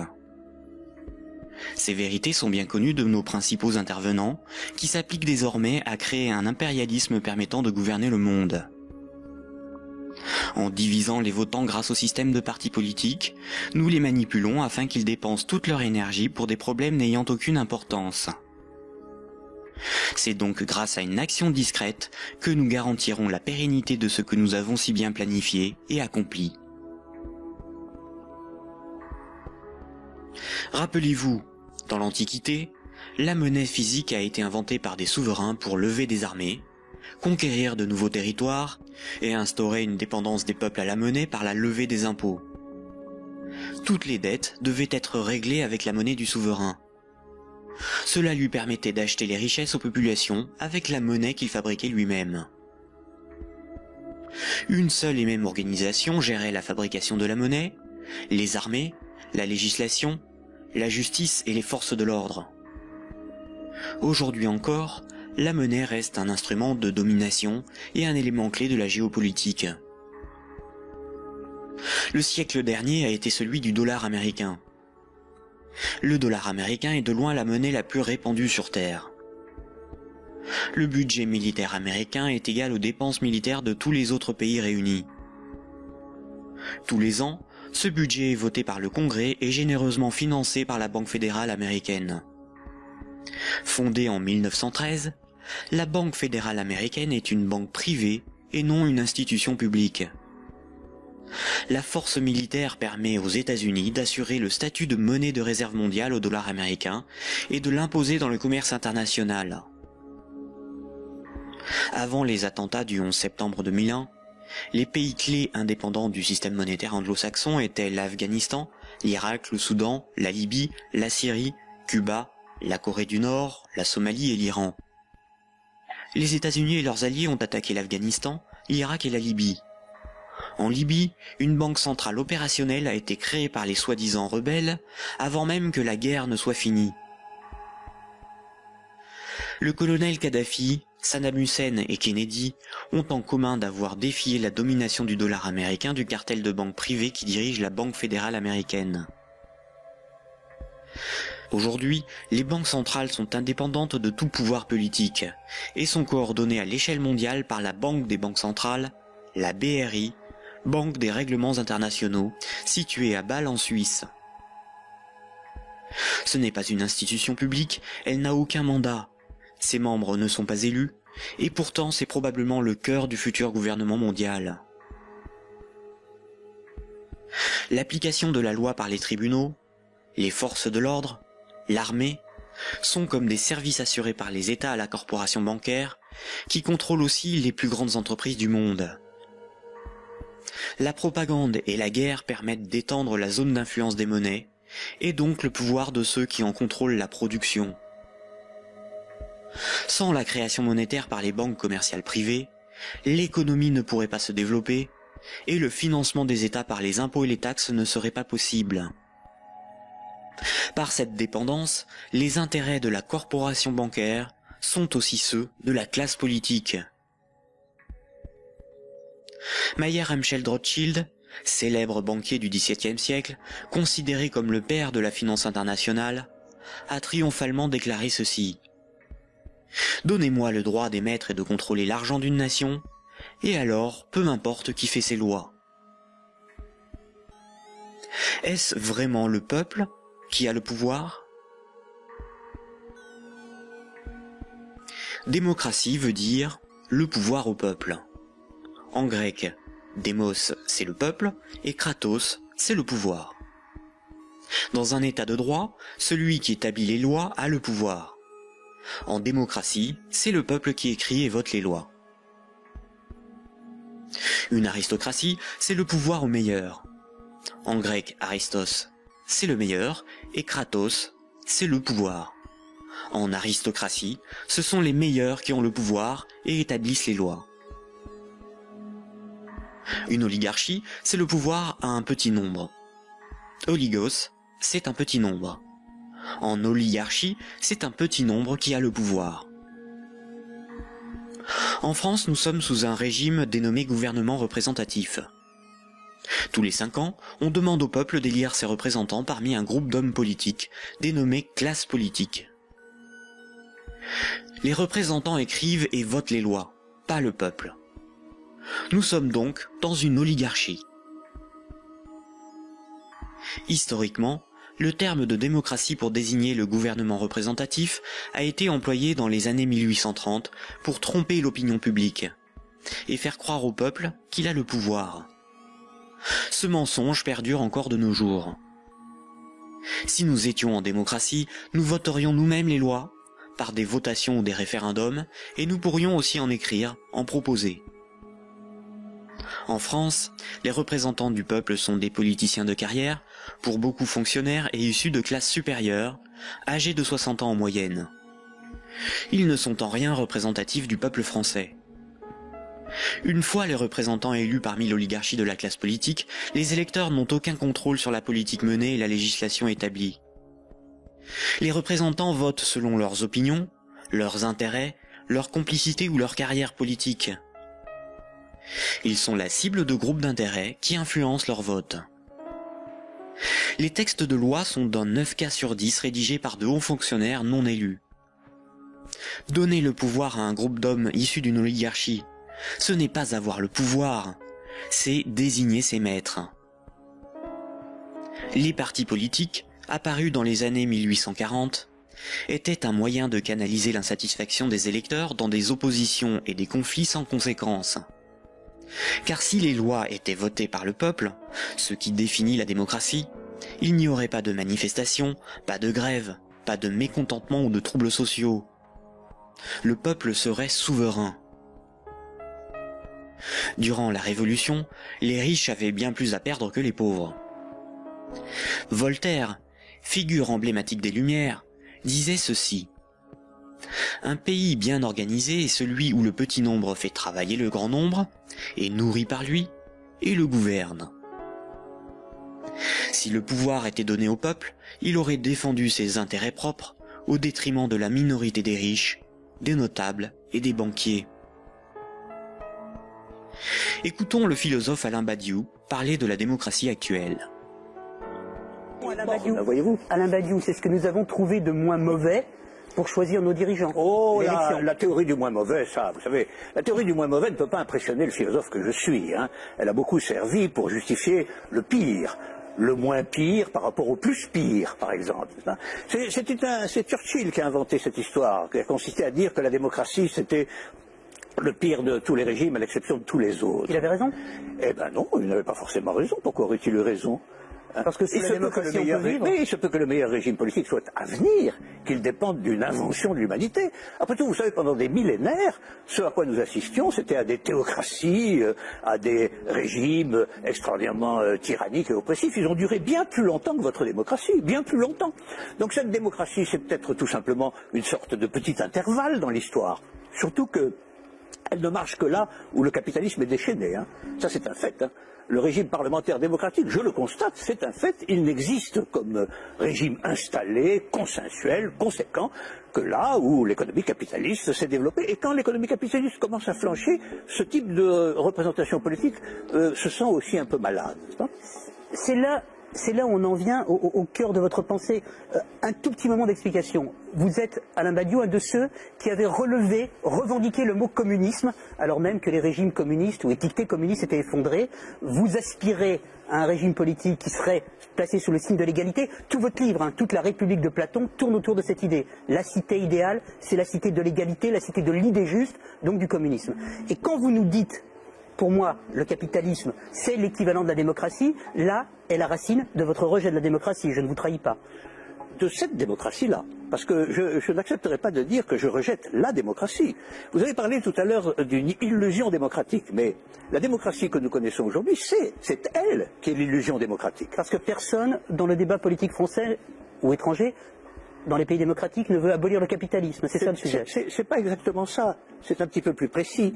C'est parce que les différents gestionnaires possibles de notre société sont des gens qui, de toute façon, admettent pour l'essentiel l'ordre établi. Ça, il faut en convenir. D'ailleurs, s'ils n'admettaient pas les uns et les autres l'ordre établi, ils n'accepteraient pas de se succéder comme ils le font. Il faut bien que tel candidat ne soit pas extraordinairement différent de tel autre, pour qu'il puisse alterner le mouvement des affaires restant à peu près le même, après tout. Hein. Donc il y a un consensus fondamental qui fonde ce que vous appelez, vous, la démocratie, qui est une démocratie tout à fait normée, tout à fait particulière, et qui repose sur des acceptations fondamentales premières. Voilà. Et donc je soutiens que nous ne vivons pas du tout dans la démocratie. Nous vivons en réalité en oligarchie. Voilà. Nous sommes dominés par une oligarchie financière, politique et médiatique. Tout le monde le sait d'ailleurs. Tout le monde voit parfaitement qu'il faut absolument maintenir ce système pour maintenir le système politique lui-même. Qui gouverne dans la cité juste, dans la cité idéale? Eh bien, qui gouverne normalement dans la cité juste, dans la cité idéale, c'est précisément tout le monde. C'est la démocratie véritable. C'est-à-dire qu'il n'y a pas d'État séparé de l'ensemble des gens. Voilà, c'est ça la cité idéale. La cité idéale, c'est la grande idée communiste de Marx lui-même, qui est un peu oubliée, mais je voudrais rappeler, c'est le dépérissement de l'État. C'est l'idée que l'existence d'une machine d'État oppressive, séparée, qui doit être perpétuellement validée par des élections, etc., c'est une affaire vieillie, c'est une affaire qu'il faut dépasser absolument, au nom de ce que Marx lui-même appelait un régime d'association. La capacité pour tout le monde de s'occuper de ses propres affaires. Ce qui est intéressant, et c'est là où, quand vous parliez de l'idée de Marx et de l'idée de l'association, vous êtes un fervent admirateur de ce qu'on appelait les révolutions arabes, fervent admirateur également de ce qu'on appelait le mouvement des indignés. Et ce qui est très intéressant, c'est que votre critique sur les révolutions arabes commence au moment où elle se transforme en processus démocratique électoral avec des élections. Oh ben c'est pas ma critique à moi, c'est d'abord la critique de tous ceux qui ont participé au mouvement dans les pays arabes. Ils ont été légèrement surpris et déconcertés par le résultat des élections. Mais le principe même des élections... Comme moi je l'ai été en mai 68. Eux aussi ils disent élections piège à con maintenant, maintenant qu'ils ont les partis islamistes dits modérés sur le dos. C'est comme si, après une révolution, une tempête révolutionnaire démocratique extraordinaire, on vous présentait un massif parti démocrate chrétien comme le vainqueur des élections. Ben vous seriez un peu étonné tout de même. Hein. C'est bien la preuve qu'il y a deux sens du mot démocratie qui ne sont pas du tout homogènes. Sauf que la revendication, Alain Badiou, la revendication du peuple contre les dictateurs, c'était de pouvoir voter. Bon, la revendication du peuple contre les dictateurs, c'était que les dictateurs s'en aillent. Mais ça, c'était leur revendication unanime. Sur la question du vote, il y a eu d'innombrables débats. Comment, quand, dans quelles conditions? Ces débats ont souvent été tranchés par des autorités extérieures au mouvement populaire lui-même. En Égypte, par exemple, ils ont été largement tranchés par l'armée. Autant dire par ce qui restait du régime d'avant. Parce que la révolution a été volée par l'armée. Mais les Tunisiens, par exemple... Le gouvernement représentatif, en ne donnant aucun pouvoir aux pauvres, aux ouvriers et aux paysans, garantit la protection des intérêts des plus puissants et des plus riches. Aujourd'hui encore, le citoyen n'est qu'un électeur, un emprunteur et un consommateur. Il est informé par des médias inféodés aux grands groupes financiers et industriels dont ils sont pour la plupart la propriété. Le vote des lois par les citoyens, le référendum d'initiative populaire, ou la mise en place d'un parlement tiré au sort dans la population comme le sont les jurys populaires, qui sont des évolutions démocratiques élémentaires, sont systématiquement dénigrés dans les médias. L'Union européenne est une organisation soutenue à l'origine par les élites américaines pour éviter l'apparition d'une puissance concurrente en Europe de l'Ouest. Elle est néolibérale et structurellement antidémocratique. Si les peuples européens écrivaient et votaient eux-mêmes les lois de l'Union, Bruxelles ne serait pas la seconde place de lobbying après Washington. L'Union européenne est le royaume de Goldman Sachs et de la haute finance, dont les hommes se retrouvent à la tête de nombreuses institutions et même de certains États. Et nombreuses sont les carrières politiques se prolongeant dans le privé, au service des lobbies ou dans les grandes entreprises. Ce que nous appelons des euros, ce qui est sur notre compte en banque, ce ne sont pas des euros, mais une dette en euros. Ce que nous appelons crédit, prêt ou emprunt, ce n'est qu'une création de monnaie temporaire. Ce que nous appelons démocratie n'est pas une démocratie, mais une oligarchie. Ce que nous appelons un citoyen n'est rien d'autre qu'un électeur. Ces manipulations du langage empêchent les intellectuels, les politiciens, les journalistes et les électeurs de penser le monde. Elles dissimulent avec habileté le pouvoir sans égal des corporations, de la finance et du secteur bancaire.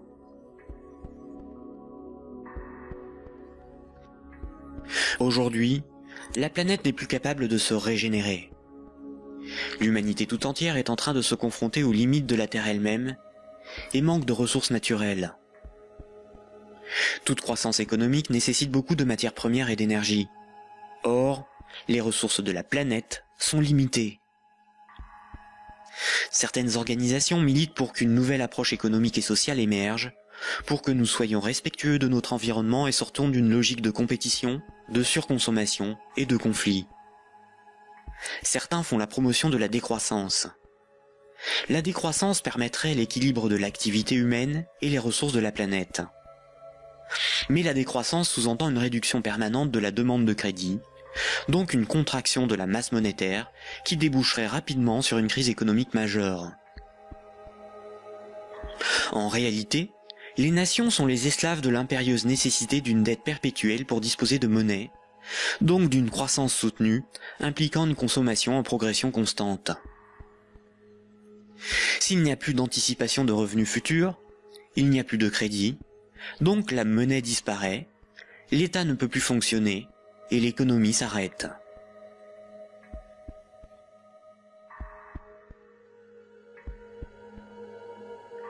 La monnaie en circulation est créée par les banques contre intérêt lorsqu'elles accordent des crédits et détruite lors du remboursement des crédits.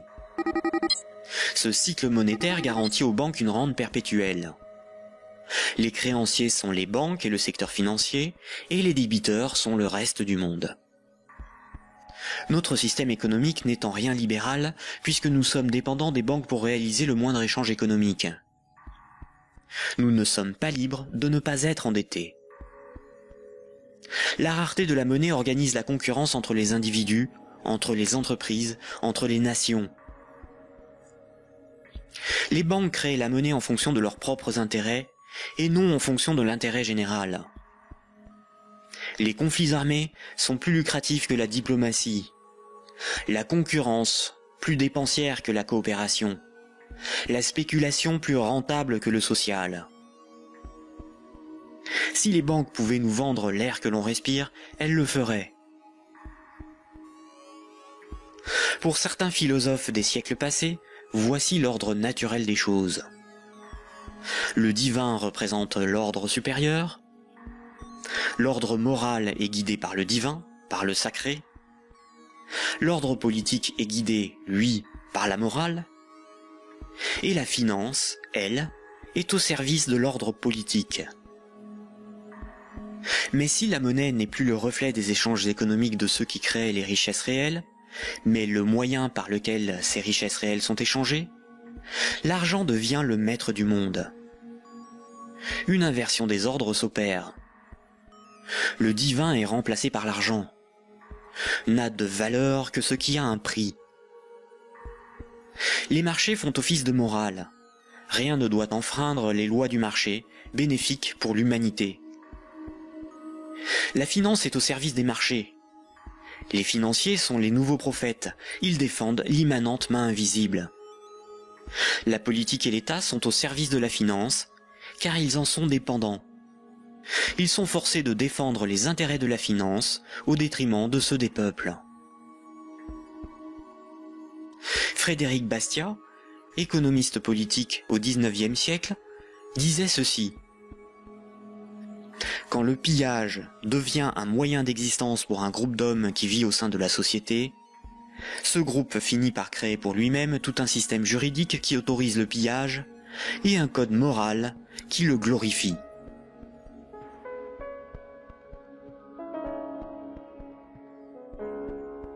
Récapitulons. Voici les points importants qu'il faut retenir. Avant l'invention de la monnaie, les systèmes de comptabilité des dettes permettaient aux hommes d'échanger librement des biens et des services.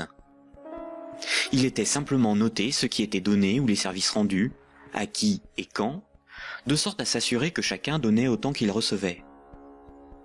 Les hommes se faisaient confiance, c'est ce qui leur permettait de se faire crédit. C'est environ 700 ans avant Jésus-Christ que la monnaie a été créée comme un outil de domination au service de souverains ou d'États. Le souverain payait ses soldats avec une monnaie qu'il fabriquait lui-même. Les soldats forçaient les paysans à accepter cette monnaie comme paiement. Le souverain s'assurait que personne d'autre ne produisait cette monnaie. Les faux monnayeurs étaient sévèrement punis. Le souverain levait ensuite un impôt dans sa propre monnaie. Les paysans étaient donc obligés de se procurer de la monnaie du souverain pour payer leurs impôts et éviter de finir esclaves, emprisonnés ou pendus. La monnaie permettait donc au souverain de payer son armée, de maintenir l'ordre par la violence et d'extorquer des biens et services à ses sujets. Dès lors, le terme de dette a été progressivement dévoyé. On disait que ceux qui ne payaient pas leurs impôts avaient une dette envers le souverain. C'est faux. Pour qu'un sujet ait une dette envers le souverain, il aurait fallu que le souverain lui ait d'abord donné quelque chose de valeur. Or, le souverain exigeait avec violence et sans contrepartie de la monnaie qu'il était le seul à fabriquer. Le mythe de la monnaie remplaçant le troc masque le fait que celui qui a le pouvoir de créer la monnaie peut s'approprier le travail d'autrui sans contrepartie. De nos jours, les institutions qui créent la monnaie sont les banques commerciales privées dont le but est le profit. Elles créent la monnaie lorsqu'elles accordent des crédits et elles détruisent la monnaie lorsque les emprunteurs remboursent leurs crédits. En fonction de leur bilan, les banques créent aussi de la monnaie à partir de rien pour leurs propres dépenses. Quand, par exemple, on demande du pain à quelqu'un, il est bien normal de le lui rendre plus tard. On a une dette envers cette personne. C'est la morale qui nous dicte ce comportement, à juste titre. Mais quand une banque fait crédit, elle ne prête pas l'argent qu'elle possède. Elle le crée à partir de rien. Quand un emprunteur est endetté vis-à-vis d'une banque, la banque ne lui a rien donné. Elle exige pourtant qu'on lui rende quelque chose qu'elle ne possédait pas avant d'accorder le crédit, majoré d'un intérêt pour le service rendu. C'est parce que la loi protège ce privilège qu'elles peuvent contraindre les emprunteurs à rembourser leurs crédits, quitte à saisir leurs biens et à les envoyer en prison. Il s'agit là d'un rapport de force. Les soi-disant dettes issues des crédits bancaires sont un moyen par lequel les banques extorquent une partie de notre travail contre une création de monnaie temporaire. En associant la notion de dette avec le crédit bancaire, cette pratique a été moralisée et donc normalisée. La monnaie centrale donne l'illusion que c'est l'État qui crée la monnaie. Or, la monnaie centrale est fabriquée à la demande des banques commerciales privées lorsque des actifs détenus par celles-ci sont monétisés par la banque centrale. En réalité, ce sont bien les banques commerciales privées qui fabriquent et louent la monnaie que nous utilisons tous au quotidien. La monnaie en circulation est créée par le crédit bancaire, puis détruite lors du remboursement des crédits. De ce fait, si tout le monde remboursait ses dettes, il n'y aurait plus de monnaie en circulation, tous les comptes en banque seraient vides, et les billets et pièces de monnaie disparaîtraient. La création monétaire par le crédit et la destruction monétaire lors du remboursement des crédits déterminent une masse monétaire. La variation de la masse monétaire est similaire aux variations de la population d'un pays en fonction des naissances et des décès. Quand la masse monétaire diminue parce qu'il n'y a pas assez de crédits accordés par les banques commerciales privées, il y a moins d'argent en circulation dans l'économie, car la monnaie est détruite par le remboursement des crédits en cours. Chômage, pauvreté, précarité, faillite d'entreprises et endettement des États se développent rapidement. Dans un tel système, la croissance est vitale pour l'économie. Les entreprises, les particuliers et les États s'endettent auprès du système bancaire pour assurer une augmentation constante et exponentielle de la masse monétaire. S'ils n'empruntent plus, ou que les banques n'accordent plus de crédit, comme c'est le cas depuis la crise financière de 2008, la monnaie disparaît à cause de la destruction monétaire et une grave crise économique survient rapidement. Sans dette, il n'y a pas de monnaie. Sans monnaie, il n'y a pas d'économie, les nations ne peuvent pas s'échanger ce qu'elles produisent. Donc sans dette, il n'y a pas d'économie. Ce système oblige l'ensemble de la société, des États, des nations, à être perpétuellement endettés et donc à enrichir les banquiers et la finance simplement pour disposer de monnaie pour leurs échanges économiques. C'est par ce principe que le système bancaire a servi le monde économique à son profit, sans contrepartie productive. Chaque crédit sert à acheter une maison, une voiture, une télévision, et induit la consommation d'énergie et de matières premières pour leur fabrication. La nécessité de toujours plus de crédits provoque la destruction de l'environnement, le pillage des ressources de la planète, la surproduction, la concurrence et le consumérisme. tant que chaque unité de monnaie, chaque euro, sera issu d'un crédit bancaire. Les banques gouverneront le monde, et l'humanité pillera la planète et détruira l'environnement pour enrichir l'oligarchie financière. Imaginons ce que serait la monnaie du futur. Imaginons un micro-pays avec 2 citoyens. Paul et Jacques se rencontrent. Leurs comptes sont à 0. Paul a fabriqué une chaise. Il la vend à Jacques 10 unités de compte. Jacques a alors moins 10 sur son compte et Paul a plus 10. Paul peut convertir 5 unités de compte en monnaie manuelle, en billets de banque. Ainsi, tant qu'ils sont dans leurs débits autorisés, personne ne peut empêcher Paul et Jacques de s'échanger ce qu'ils produisent. Leur débit autorisé est calculé en fonction de leurs actifs et de leur solvabilité, et représente le risque financier que doit assumer la société tout entière. La monnaie du futur est un jeu à somme nulle. Dans le futur, la monnaie sera représentative des échanges économiques réalisés, et non ce qui les permet. Aujourd'hui, la monnaie ne fonctionne pas du tout comme ça. Ajoutons dans ce micro-pays une banque. Pour acheter la chaise de Paul, Jacques va emprunter à la banque les 10 € nécessaires pour la payer. Jacques devra rembourser ces 10 € à la banque et verser en plus 1 € d'intérêt qui n'existe pas. Après la transaction, Paul possède bien les 10 € nécessaires à rembourser la banque et il faudra bien que Jacques les récupère d'une manière ou d'une autre pour rembourser son crédit. Il devra vendre son temps ou fabriquer des choses à vendre pour récupérer les euros pour rembourser son crédit. Mais les 1 € d'intérêt n'existeront qu'à partir du moment où un nouveau crédit aura été demandé à la banque. On comprend donc plusieurs réalités. Paul et Jacques sont dépendants de la volonté de la banque d'accorder ou non le crédit pour s'échanger ce qu'ils produisent. Ils sont obligés malgré eux d'enrichir la banque en achetant de la monnaie temporaire, qui sera détruite lors du remboursement des crédits. Le remboursement des intérêts oblige Paul et Jacques à perpétuellement emprunter à la banque pour pouvoir la rembourser. Ce système crée artificiellement un manque permanent de moyens de paiement qui débouche sur une concurrence accrue pour capter la monnaie en circulation. Paul et Jacques ont avant tout le problème de se procurer de la monnaie pour vivre. Il faut bien distinguer ce qui est au service de l'intérêt général et ce qui est au service d'intérêts particuliers. L'intérêt général, c'est l'intérêt du plus grand nombre, des nations dans leur ensemble.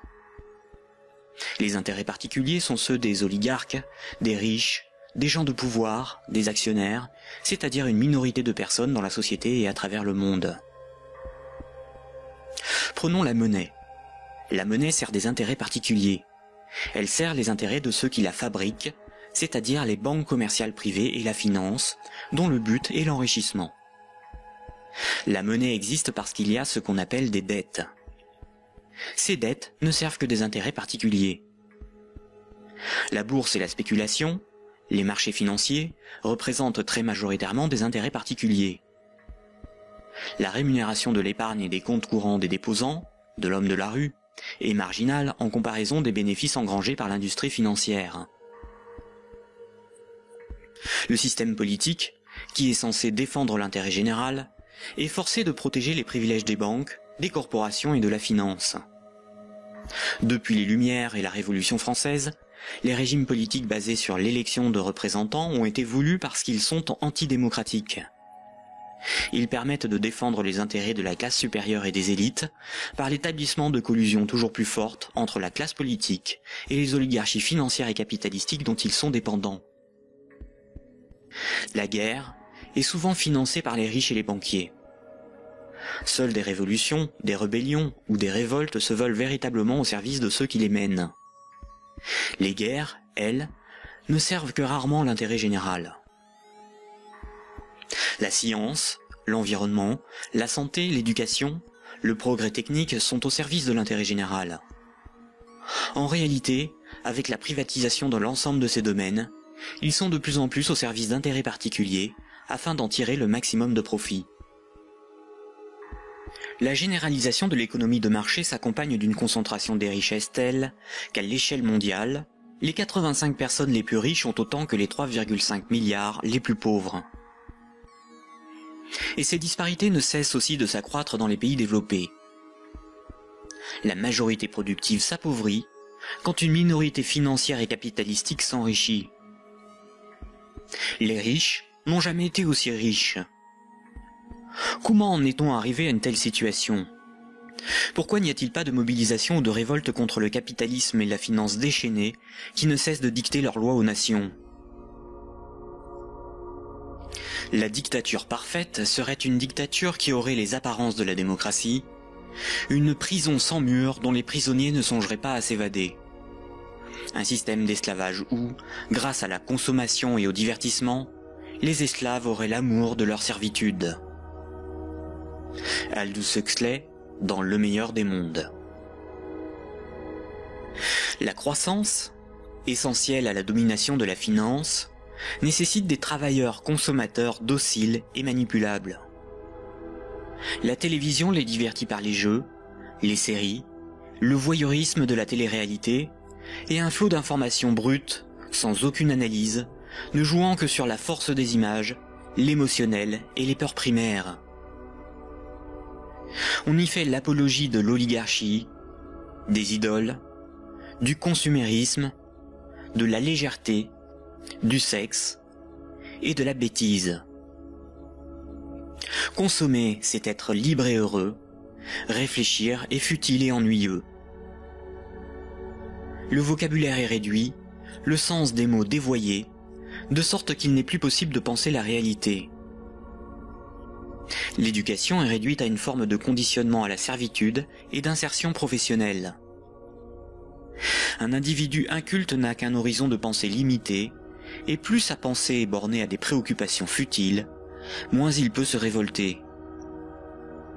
La destruction des États-nations, de la cellule familiale, la négation des identités culturelles, religieuses et sexuelles, sont les moyens de supprimer tous leurs repères aux individus.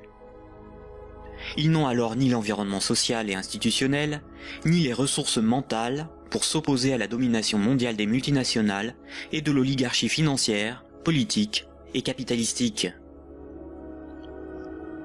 Il faut comprendre que la télévision, la radio et la presse sont des médias unidirectionnels, alors que l'Internet est multidirectionnel. Les médias unidirectionnels sont maîtrisés par un petit nombre de personnes soigneusement sélectionnées par les oligarchies politiques et financières pour délivrer des programmes servant leurs intérêts. L'opinion du citoyen est ainsi formatée, maîtrisée, contrôlée. À l'inverse, sur l'Internet, tous les intellectuels, philosophes et journalistes peuvent s'exprimer, partager leurs analyses, et le citoyen peut librement choisir ses sources d'information, partager ses opinions et en débattre.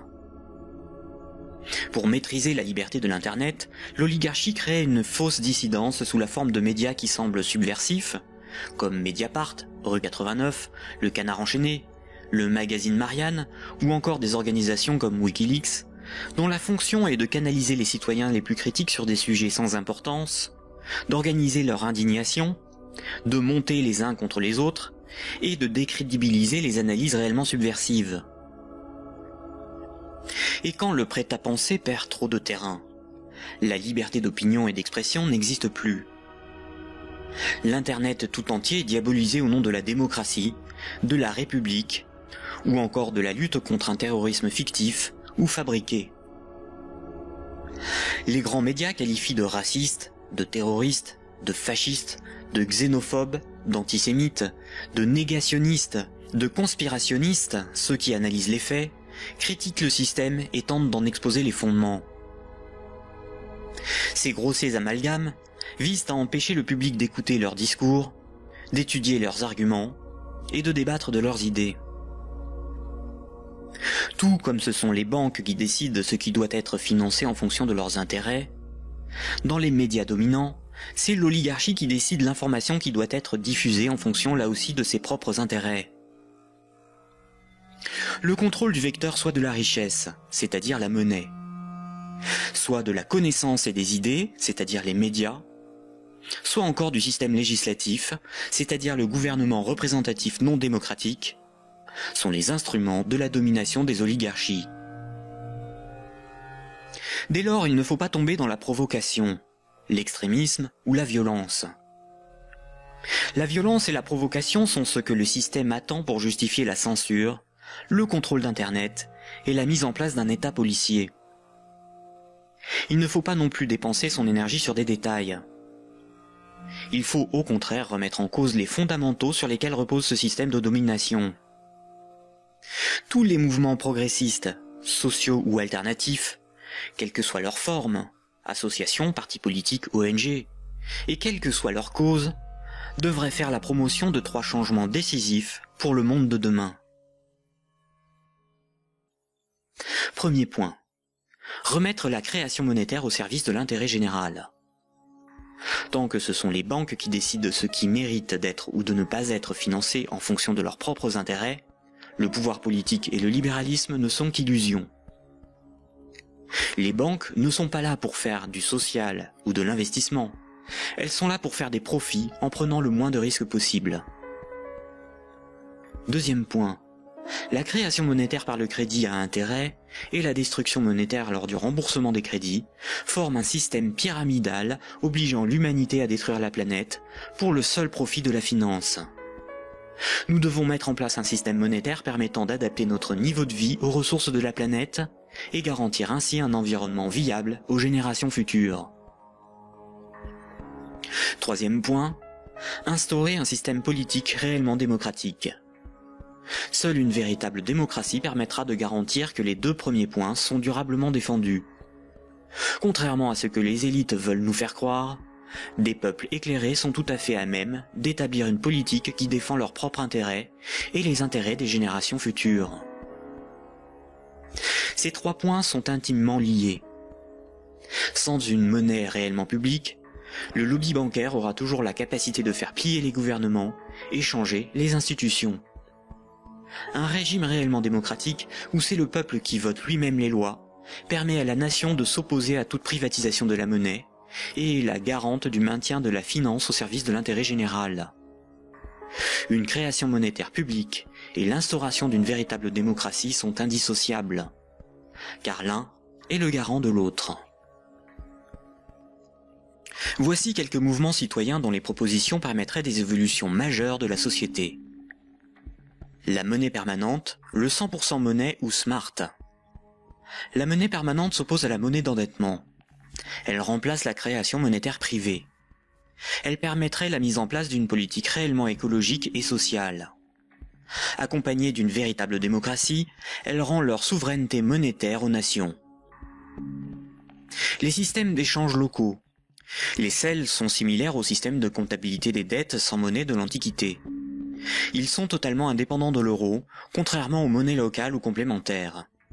Si une monnaie locale ou complémentaire est créée en échange d'euros donnés à l'organisation qui les gère, elle ne provoque qu'un protectionnisme marchand à petite échelle. Le revenu de base est le dividende universel. Tout en bouleversant les rapports sociaux, il impose de repenser la notion de travail, de justice, et induit une refonte du système monétaire pour être appliqué à grande échelle. Le tirage au sort. Un parlement non élu, mais tiré au sort dans la population est un système par nature démocratique, incorruptible et parfaitement représentatif. Il s'inspire de la démocratie athénienne et des jurys populaires, évite les dérives électoralistes et institue l'impuissance des lobbies. La démocratie directe. Il s'agit de faire voter les lois par référendum. La Suisse, par exemple, par ses votations et son référendum d'initiative populaire contraignant, est très proche d'une démocratie directe. À nous de sensibiliser nos proches, nos concitoyens, nos décideurs, nos élites, sur les fondements du monde d'aujourd'hui, et de faire la promotion de ces alternatives économiques, financières et politiques essentielles au monde de demain.